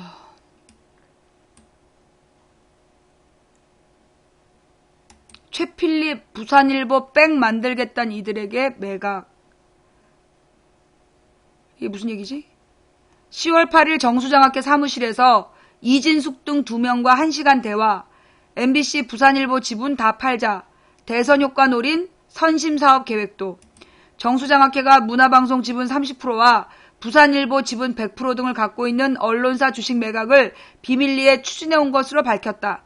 또 정수장학회는 수천억 원에 이르는 매각 대금을 활용해 부산 경남 지역 대학생 및 노인층, 난치병 환자 등을 위한 대규모 복지 사업을 계획 중인 사실도 드러났다. 아니, 정수장학회를 주인한테 돌려줘야지. 자기네가 왜 팔어? 정수장학회는 오는 19일 기자회견을 열어 이를 공식 발표할 예정이다. 정치권과 언론, 시민사회단체가 박근혜 새누리당 대통령 후보를 겨냥해 정수장학회의 사회환원을 요구하고 있는 가운데 정수장학회가 대선 직전 공론화 절차 없이 보유자산 매각 및 이를 통한 특정 지역 대상 선심성 복지사업을 계획하고 있다는 사실이 드러남에 따라 이게 경남 지역에다가만 뿌리기로 했다. 정치권 안팎의 논란이 적지 않을 것으로 보인다. 부산 경남은 이번 대선의 최대 격전지로 꼽힌다. 한겨레 취재 결과 최필립 정수장학회 이사장은 지난 8일 이진숙 문화방송 기획홍보부장을 만난 자리에서 언론사 주식에 대한 처분 및 활용 계획을 밝힌 것으로 확인됐다. 서울 중구 정동 정수장학회 이사장실에서 열린 이날 회동은 이 본부장과 이상옥 문화방송 전략기획본부장 등 최 이사장을 찾아 정수장학회 문화방송 주식 매각 및 발표 방안을 설명하는 자리였다. 아이 새끼들 이거 야 이거 어떡하려고 그래 이거 딱 걸렸구만. 문화방송 쪽은 이 자리에서 내년 상반기 문화방송 상장 계획, 정수장학회 문화방송 지분 30% 처분 방식, 정수장학회의 언론사 지분 입장 발표 방안 등을 밝혔다. 발표자로 나선 이상옥 부장은 정수장학회의 문화방송 지분 매각 방식과 관련해 문화방송을 주식시장에 상장하면서 장학회의 지분 30%를 상장 물량으로 처분하는 것이 가장 현실적이라며 주식시장에서 일반인을 대상으로 주식을 풀면 장학회를 국민들에게 돌려주는 것으로 보이는 장점이 있다고 말했다. 야, 이게 사기치려고. 야, 이거 지금 사기치려고. 생방송이에요. 지금 이제 이렇게 국민들에게, 야, 이게 안철수가 한 거랑 똑같이, 이게 뭐야, 주식으로 넘겨주면, 문화방송 주식을 주식시장에 상장하면서 장학회 지분 30%를 30%를 상장 물량으로 처분하는 것이 가장 현실적이라며 주식시장에서 일반인을 대상으로 주식을 풀면 장학회를 국민에게 돌려주는 것으로 보이는 장점이 있다. 고 말했다. 또 이 부장은 문화방송 상장은 대주주인 박문진의 12월 초 임시 주주총회를 등을 거쳐 내년 상반기 안으로 이루어질 것이라고 덧붙였다.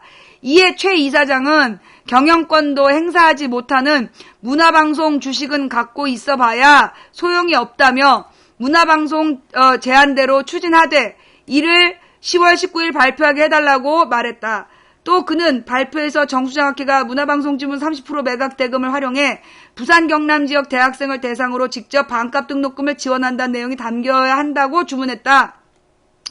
그는 앞선 9월 27일 한겨레 인터뷰에서도 10월 말쯤 되면 결승의 날이 다가오는데 나도 한몫을 할 것이라며 정수장학회 논란과 관련한 입장 발표를 암시한 바 있다. 어떡하냐 얘네. 19일 정수장학회 주최의 기자회견에 대한 구체적인 계획도 밝혔다.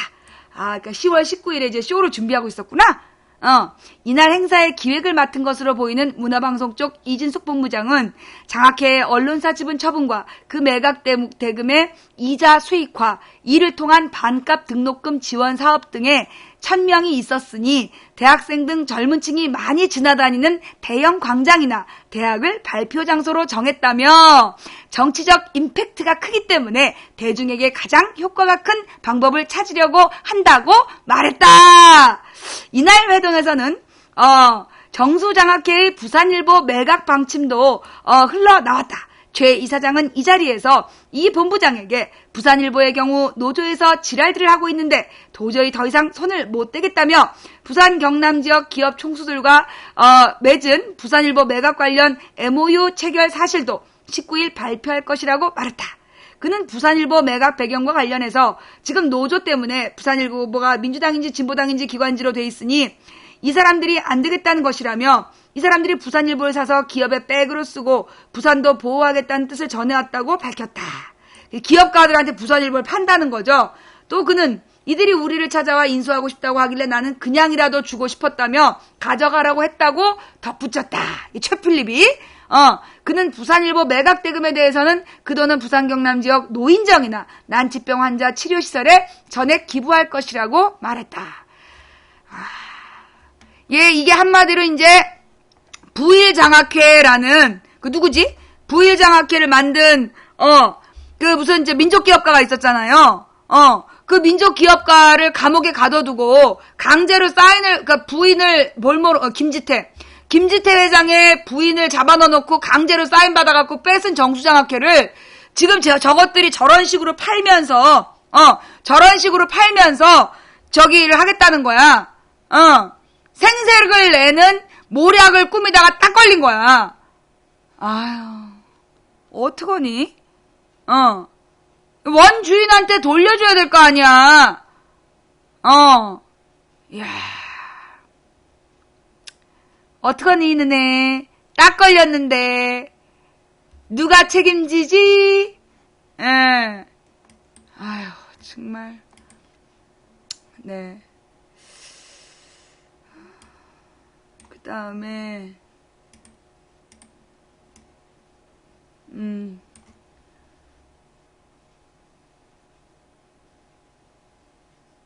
박연차 게이트. 오마이뉴스에서 문재인, 저기 검증도 나왔네요. 네. 오마이뉴스에서 문재인 검증도 나왔습니다. 같이 한번 보시죠. 자. 어떤 문제점이 있는지, 예.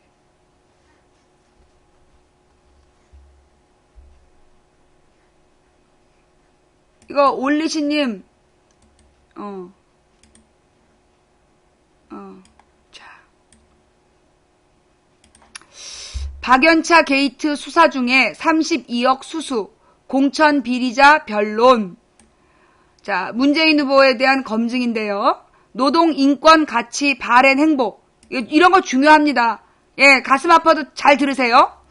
선거 때가 되면 경쟁, 공직 후보에 대한 각종 의혹과 주장이 쏟아집니다만 그것들에 대한 사실 검증은 빈약합니다. 오마이뉴스는 유권자의 선택을 돕기 위해 문재인 민주통합당 대선 후보를 필두로 18대 대선 예비 후보들에 대한 검증 보도를 시작합니다. 지난 6월 17일 경희대 평화의 전당 앞서 서대문 독립공원에서 대선 출정식을 마친 문재인 민주통합당 경선 후보와 부인인 김정숙 씨가 모교인 이곳에서 스피치 콘서트 바람이란 제목으로 공개 대화에 나섰다. 대학 시절 연애담과 가족 이야기 등이 이어졌고 변호사 이야기도 빠지지 않았다. 문 후보는 지난 1982년 사법연수원을 차석으로 졸업했다. 하지만 시위 전력 때문에 판사 임용에서 탈락했다. 조영래 변호사는 그런 그를 김앤장에 추천했고 김앤장에서도 그에게 높은 보수와 승용차 제공, 미국 로스쿨 유학 등을 제안했다. 하지만 자신이 생각하는 변호 사상과 많이 다르다며 이를 거절했다. 문 후보는 이날 콘서트에서 일반 변호사가 되면 당장 대우도 좋고 국제 변호사 같은 고급스러운 변호사의 길을 걸을 수도 있다며 하지만 그것은 제가 원래 꿈꾸던 삶이 아니었기 때문에 일반 서민들 사건을 하는 변호사가 된 것이라고 회고했다. 이에 30년 가까이 변호사의 아내로 살아온 부인 김 씨가 남편이 월급을 가져다 두면 이렇게 말했다. 변호사 초년병 시절 문 후보가 자신에게 건넸다는 얘기를 전했다. 나는 앞으로 인권 변호사와 노동 변호사를 할 것이다. 다른 변호사처럼 많은 수임료를 원하지 말고 이 봉급으로 살도록 해라. 김 씨가 전해준 얘기처럼 변호사 문재인의 핵심 가치는 노동과 인권이었다.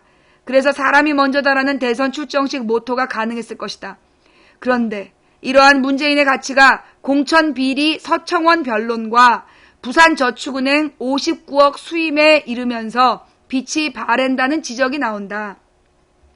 검찰은 지난 2008년 5월 서청원 전 친박연대 공동대표 등 친박연대 인사 7명을 공직선거법 위반 혐의로 기소했다.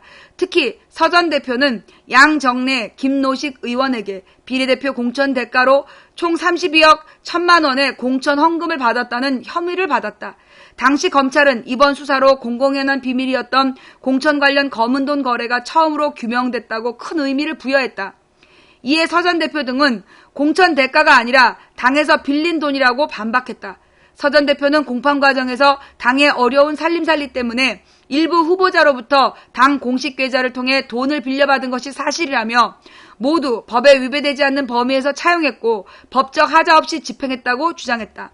하지만 1심에서 2008년 8월과 2심 2008년 11월 재판부는 모두 32억여 원의 공천 대가성을 인정해 서 전 대표에게 징역 1년 6월을 선고했다. 돈을 받고 전달한 경위, 전달 방법, 액수와 사용처 등을 종합적으로 볼 때 돌려받을 생각을 갖고 빌려준 게 아니라 차용의 외형만 갖춘 채 그냥 돈을 준 것으로 판단한다. 이는 선거 비용이 필요한 정당과 부정한 돈을 주고서라도 공천을 받으려는 양쪽의 이해가 합치돼 공천의 대가 및 사례의 돈을 주고 받은 것이다. 공천 헌금이 아니라 선거 비용이 없는 신생 정당에 돈을 빌려줬다는 피고인들의 주장은 쉽게 납득하기 어려운 데다 차용증도 사후에 작성됐을 가능성이 크다. 차용의 외형만 갖추었을 뿐 실제로 돌려받을 의사가 없어 무상 기부한 것으로 보인다. 당시 이 사건은요, 그 친박하고 친이가 싸우면서 친박을 공격하는 용도로 이 사건이 이제 불거진 거였잖아요. 예. 특히 2심 재판부는 정치 권력이 금력과 연계돼 대의민주주의를 흔들지 못하도록 관련 법규를 엄하게 적용했다고 강조했다. 관련 법규란 지난 2008년 2월 신설된 공직선거법 47조 2항을 가리킨다. 이전까지 공천헌금을 주고받은 행위를 직접 처벌할 수 있는 선거법 조항이 없었다. 하지만 공직선거법 47조 2항이 신설됨에 따라 공천헌금을 받은 사람과 준 사람을 모두 처벌할 수 있게 됐다. 노무현 탄핵 동참한 서청원 변호인단에 문재인 정재성 참여. 1심에 이어 2심에까지 징역형을 선고받자 서 전 대표는 지난 2008년 12월 거물급 변호사들을 대폭 보강해 대법원 상고심 변호인단을 구성했다. 이 변호인단에는 대법관과 헌법재판관, 법원 행정처장 출신뿐만 아니라 노무현 전 대통령의 평생 동지인 문 후보와 조카 사위인 정재성, 법무법인 부산 대표인 변호사도 이름을 올렸다. 이와 관련해서 서 전 대표의 사건을 맡고 있던 대법관 4명이 노무현 정부에서 임명됐기 때문이라는 관측이 흘러나왔다. 친박연대 출신인 노철래 새누리당 의원은 당시 대법관과 관련한 고려는 없었다고 일축한 뒤 당시 우리가 변호인단을 다양하게 구성하려고 했다며 그때 변호인단에 참여했던 함승희 변호사와 문 후보와 친분관계가 있어서 그가 변호인단에 참여한 걸로 안다고 말했다. 이어 그는 서 전 대표가 민주계로 활동할 때 문 후보는 정치권에 있지 않았다며 그런 점에서 서 전 대표와 문 후보가 개인적인 인간관계가 있는 것은 아니다라고 선을 그었다. 노 의원이 다리 역할을 했다고 주장한 함승희 전 의원은 문 후보의 사법연수원 동기다. 그는 2004년 노무현 대통령 탄핵 소추안 국회 표결에 찬성표를 던졌고 이후 한나라당과 민주당이 함께 구성한 탄핵 소추 지원단에 참여했다.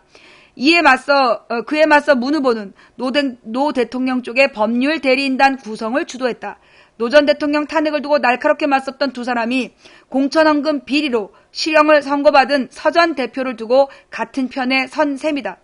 하지만 함 전 의원은 서 전 대표 1심 재판에만 관여했고 문 후보를 변호인단에 추천하지도 않았다며 문 후보가 청와대 민정수석으로 가기 전까지는 서로 문제를 상의하는 사이였지만 민주당 분당과 열린우리당 창당 이후 열린우리당 사람들은 쳐다보지도 않았다라고 주장했다. 김세현 그러니까 이게 지금 새누리당 쪽에서 지금 부정하고 있는 내용이잖아. 김세현 전 친박연대 사무총장은 2심까지 유죄가 나왔는데 우리 쪽에서는 무리하게 법 적용을 했다고 판단했다며 그래서 대법원의 법률 심의에 대비해 누구에게 맡겨야 대법원에 이길 수 있느냐를 따져 대형 로펌인 김앤장, 화우, 대륙 등과 함께 문 후보가 대표로 있었던 부산도 접촉했던 것이라고 말했다. 서 전 대표 변호인단에 참여했던 엄호성 전 의원은 서 전 대표 본인이든 누구든 문 후보를 변호인단에 참여시켰을 텐데 나는 아는 바가 없다고 전했다. 한편 수임료와 관련해 노철래 의원은 당내 변호인단과 친소관계에 의해 참여하다 보니까 문 후보에게 얼마의 수임료를 줬는지는 모르겠다고 답했다. 잠깐만요. 그러니까 여기까지 여기 보면 제목이 박연차 수사 중에 32억 수수 공천 비리자 변론 이 제목하고 그러니까 이게 지금 나는 박연차 게이트 수사 중에 32억을 문재인 후보가 수수했다는 건 줄 알았더니 그게 아니고 공천 헌금으로 32억 수수한 사람을 변론했다. 그거야 지금?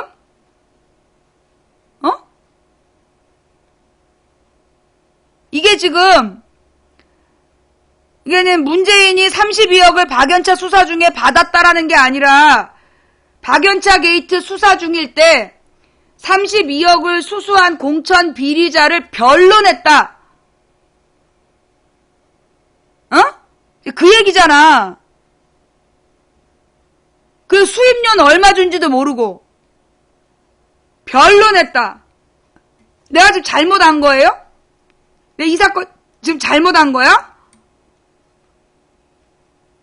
이거 뭐야? 이 제목을 이렇게 달면 안 되지. 그 보는 사람은 왜 누구야? 문재인이 32억을 받은 줄 아는 거 할 거 아니야? 이거 뭐야 지금? 문 후보 법리 다툼의 여지 있다. 하지만 대법원까지 1년 6월 확정. 서 전 대표가 노무현 탄핵에 동참했고 박근혜 후보 쪽의 핵심 인사라는 점은 차치하고라도 문 후보의 서청원 변론은 몇 가지 점에서 부적절해 보인다. 먼저 1심과 2심 재판부가 동일하게 32억여 원의 공천 대가성을 인정해 징역형을 선고했음에도 불구하고 문 후보가 뒤늦게 그의 상고심 변호인단에 참여했다는 점이다. 하지만 문 후보는 경선 과정에서 서 전 대표가 억울함을 호소할 만한 사건이었다며 서 전 대표를 옹호했다. 서 전 대표가 개인적인 용도로 쓴 게 아니라 정당이 최고위원회 의결을 거쳐 차입금으로 회계 책임자가 받아 당의 운영자금으로 쓴 사건이라서 서 전 대표 개인이 책임져야 될 사건인지 법리적으로 다툼의 여지가 있는 사건이었다. 이 말 맞는 거 아니야? 이 말이 맞는 거 아니에요? 아무리 우리가 적군이지만 박근혜가 적군이고 친박연대 수장이지만 그 당에서 차입금을 빌려가지고 쓴 건데 저걸 개인이 개인 용도로 받은 것처럼 징역형을 내리는 거는 옳지 않다. 그치? 나는 이 말이 맞는 것 같은데? 내가 지금 그 균형 감각을 잃은 거예요? 내가 지금 균형 감각을 잃은 건가?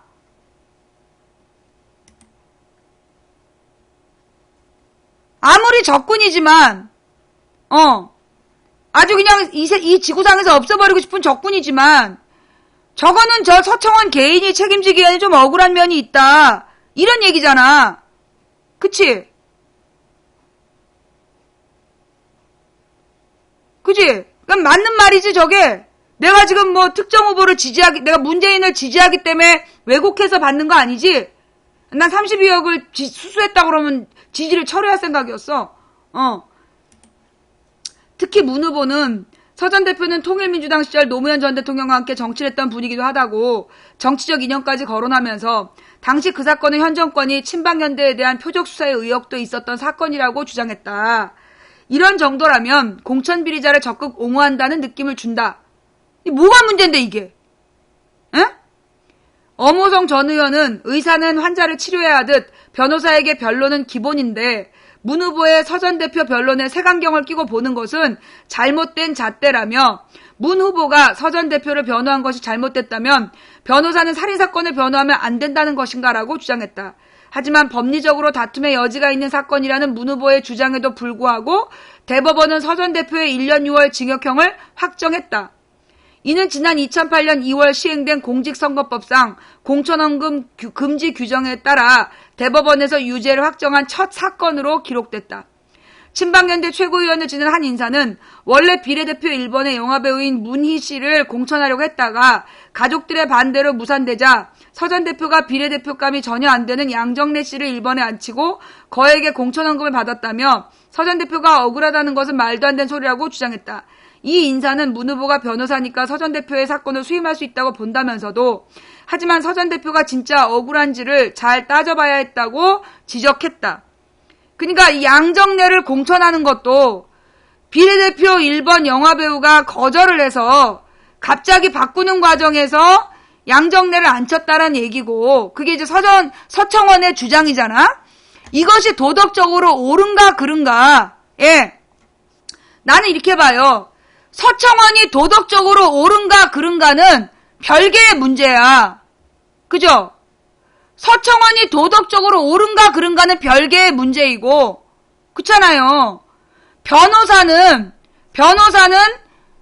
다른 사람을 변호하는 게 업인 사람이잖아. 그지?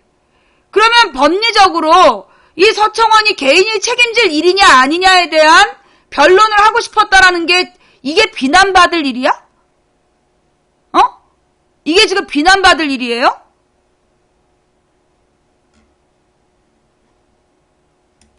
이게 왜 부적절하다고 얘기하지?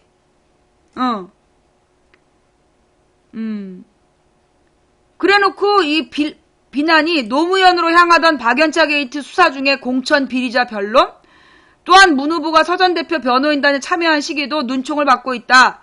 서 전 대표가 대법원 상고심 변호인단을 꾸린 지난 2008년 12월은 검찰이 노 전 대통령의 후원자인 박연차 태광실업 회장을 구속하고 노 전 대통령의 15억 원 차용증을 확보하는 등 박연차 게이트 수사에 열을 올리고 있을 때다.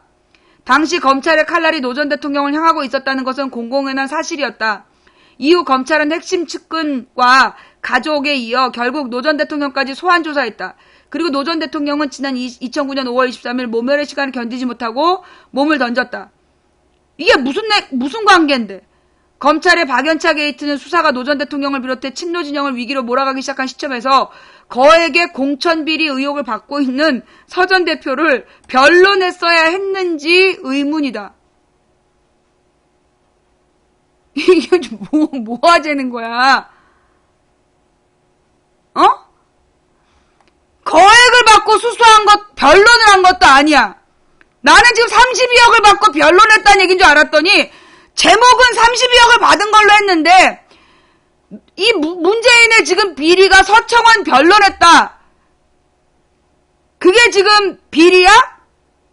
근데 수입료가 얼마인지도 잘 모르고, 그러니까 이게 서청원 변호인단 이름을 막 쓸 때 거기에 이름이 들어갔다는 걸 가지고 야!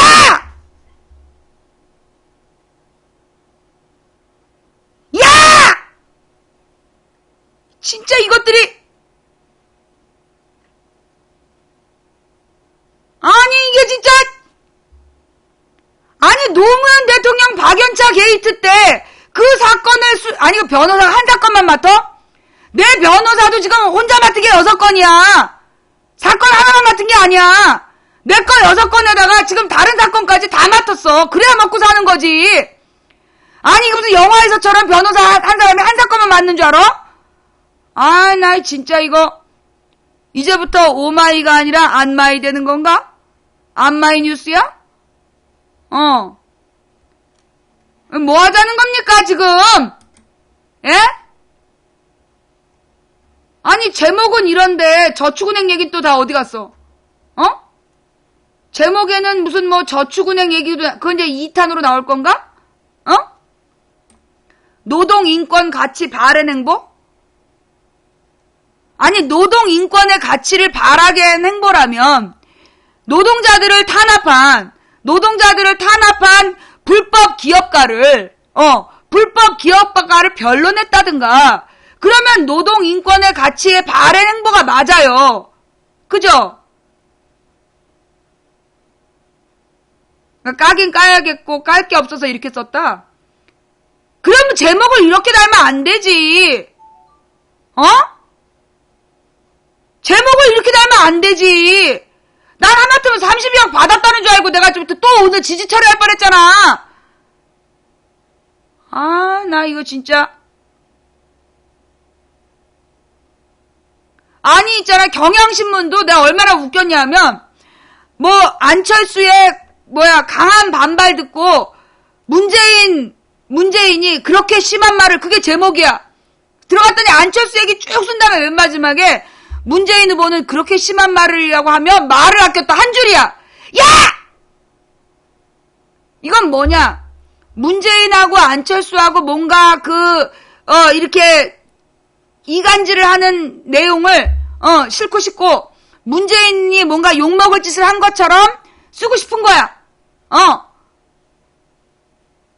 정자 정문원, 내가 만든 자료가 비밀 단독회담 증거라고? 백이찬, 기자들에게 배포했던 해설 자료. 정문원 새누리당 의원이 2007년 남북 정상회담 때 고 노무현 대통령이 서해 북방 한계선을 사실상 포기하는 발언했다고 주장한 데 대해 당시 정상회담 관련 문건을 작성한 백이찬 전 청와대 안보실 동부가 비서관이 12일 사실과 다르다고 반박하고 나섰다.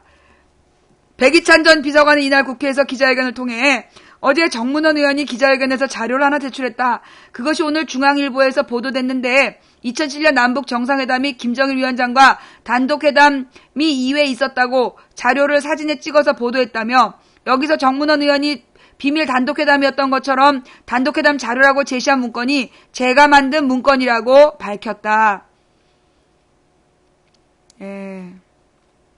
여러분, 제가 이 뉴스 보기 전, 요 뉴스 보기 전에 분명히 뭐라 그랬어요? 녹취록은 없다. 내가 불과 한 몇십 분 전에 녹취록은 없다라고 얘기했잖아. 문재인이 없다라고 얘기하면 녹취록은 없는 거다. 분명히 얘기했지? 그지? 지금 그게 증명된 거야. 내가 아까 그렇게 이미 얘기했을 때 나와 있었던 얘기네. 여기 보니까 아까 이게 4시 뉴스인데요. 없었다고. 나 방송 중이라서 뉴스 못 봤어. 내 생방송 하는 중이라서 이 뉴스를 못 봤는데, 여기 보니까 이거는 비밀 녹취록이 아니라 자기가 만든 문건이다. 2007년 10월 4일 새벽 2시에 제가 백화원 초대소에서 만든 자료인데, 그 자료는 2007년 남북 정상회담 합의 해설 자료라는 것이다. 아휴, 씨발 미친놈들이 이거 어떡할 거야 이거? 어떡할 거야? 어떡할 거니, 너네들, 어떡할 거니, 등신 찌타다, 딱 걸렸구나. 아휴. 남북 정상회담 합의에 대한 해설 자료라는 것이다. 해설 자료를 보면 1페이지에 똑같은 어제 캡처로 찍었던 내용이 나와 있다. 거기에 보면 단독회담이 있었다는 것이라며, 그런데 원래 정상회담은 단독 정상회담과 확대 정상회담이 있다. 단독 정상회담이라고 해서 정상 두 사람만 회담하는 것이 아니다. 항상 배석자가 있다며 비밀 단독회담이 아니었음을 지적했다. 그는 이어 그 회담을 가지고 뭔가 둘만의 비밀의 회담이 있었던 것처럼 얘기하는 것은 어불성설이라며, 정 의원이 그러면 단독 정상회담이 있었다는 근거로 제시했던 것은 누구나 볼 수 있는 제가 만든 합의문 해설 자료로 여러분도 인터넷을 검색하면 지금 당장 확인할 수 있다. 당장 여러분께서 2007년 남북 정상회담 합의 해설 자료라고 치면 바로 뜬다라고 밝혔다. 아휴, 하고 싶다고? 우리 빅곰이 섹스가 하고 싶어? 그래. 가서 저기 경찰에 가서 그렇게 얘기해. 자, 요거 스샷 딱 떠갖고 우리 저기 신고 게시판에 올려주세요. 자, 둘만의 비밀회담이 있었던 것처럼 얘기하지만 둘만의 비밀회담이 아니다. 이게 저기 인터넷에 남북 정상회담 합의 해설 자료라고 치면 바로 뜬다. 두 번째는 정문원 의원과 김만봉 국정원장 사이에 문건의 페이지가 66쪽짜리가 있고 200쪽짜리가 있다는 얘기가 나왔는데 그 당시에 저희들이 생산했던 문건은 기자들에게 배포했던 20페이지로 구성된 합의문 해설 자료와 약 40페이지 정도 되는 기자들이 질문했을 때 예상 질문을 생각하고 만든 답변 자료가 있다며 그것은 기자들이 질문했을 때 답변하려고 만들었기 때문에 기자들에게 배포하지 않았다. 그 내용에 NLL에 관한 내용이 나온다. 그런데 그 내용의 핵심은 남북 정상회담에 대해 NLL 문제에 대해 논의를 했을 때 기존의 우리의 입장에는 변화가 없다. 그리고 NLL 기조 입장이 변화가 없는 위에서 서해 평화협력지대를 만든다. 이렇게 되어 있다고 밝혔다. 이 새끼들 어떡할 거야 이거. 예, 신님 감사하고요. 예, 이거 어떡할 거야. 우리 용역들이요. 여러분 보여드릴게요. 예, 이거 스샷 좀 떠주세요. 자, 지금 우왕이하고 그 다음에 303605하고 난리가 났잖아요. 그죠? 이거 지금 2인 1조로요. 지금 환장하고 있어요. 예, 요 내용을 보고 지금 자기네들이 굉장히 위기에 몰렸다라는 걸 안 거야. 그래가지고 이제 이렇게 지랄하고 있는 거죠. 너 어떡할 거니? 약이 바짝 올랐지? 그래요. 자, 우리 계속 뉴스 읽을게요. 이미 내용의 핵심이 남북 정상회담에서 북한의 NLL에 대해서 논의할 때 기존의 입장에 변화가 없다. 그리고 NLL 기조 입장이 변화 없는 위에서 서해 평화협력지대를 만든다. 이렇게 되어 있다고 밝혔다. 그는 이 해설 자료나 언론에 설명하게 만든 자료에서 60페이지 정도 되는데 그 자료는 정상회담에 참가한 백화원 초대소에서 만든 것이고 이후로 보완되어 만든 것이지 특별히 비밀로 만들어진 것이 아니라는 설명을 드리러 나왔다라고 덧붙였다. 우상호 문재인 캠프 공보단장은 이와 관련 기자 간담회를 통해 이 문제는 남북 정상회담이라고 하는 국가의 최고 수준의 아젠다를 갖고 정쟁화한 것이기 때문에 특히 그냥 넘어갈 사안이 아니다라며 정 의원은 분명히 이 문제에 대해서 본인이 책임을 지고 정치 생명을 걸고 사실을 입증하라고 압박했다. 그는 또 문재인 후보가 이 문제에 대해 책임지겠다고까지 발언했다. 박근혜 후보도 나서야 한다며 면책 특권 뒤에서 의원이 숨고 이한구 대표 뒤에 후보가 숨어서 정치 공작을 부추긴 행태는 국가 지도자다운 모습이 아니다. 정면에 나서서 이 문제에 가지고 한번 진실을 다투어 보자며 배우로 박 후보를 정조준하기도 했다. 어떡하니 이제 너네. 이 너네 어떡할 거야 이거. 이 너네 괜히 승현 토마토님 감사합니다. 문재인의 비리는 노무현이다 이러면서 하나 터뜨렸다가 이제 개박살 난다 너네. 노무현 NLL 발언 사실이다. 정치 생명 걸겠다. 걸어. 배지 걸어. 제 비례대표예요. 지역구예요. 지역구면 또 보궐선거하고 대통령 선거 때 걸어. 어떡할 거야. 이거 문건 만든 사람이 나왔는데 어떡할 거야 이제. 정말. 어저께 공세로 NLL 발언 공세로 돌아선 지 하루 만에 이게 웬 코믹쇼야. 이거 어떡할 거야.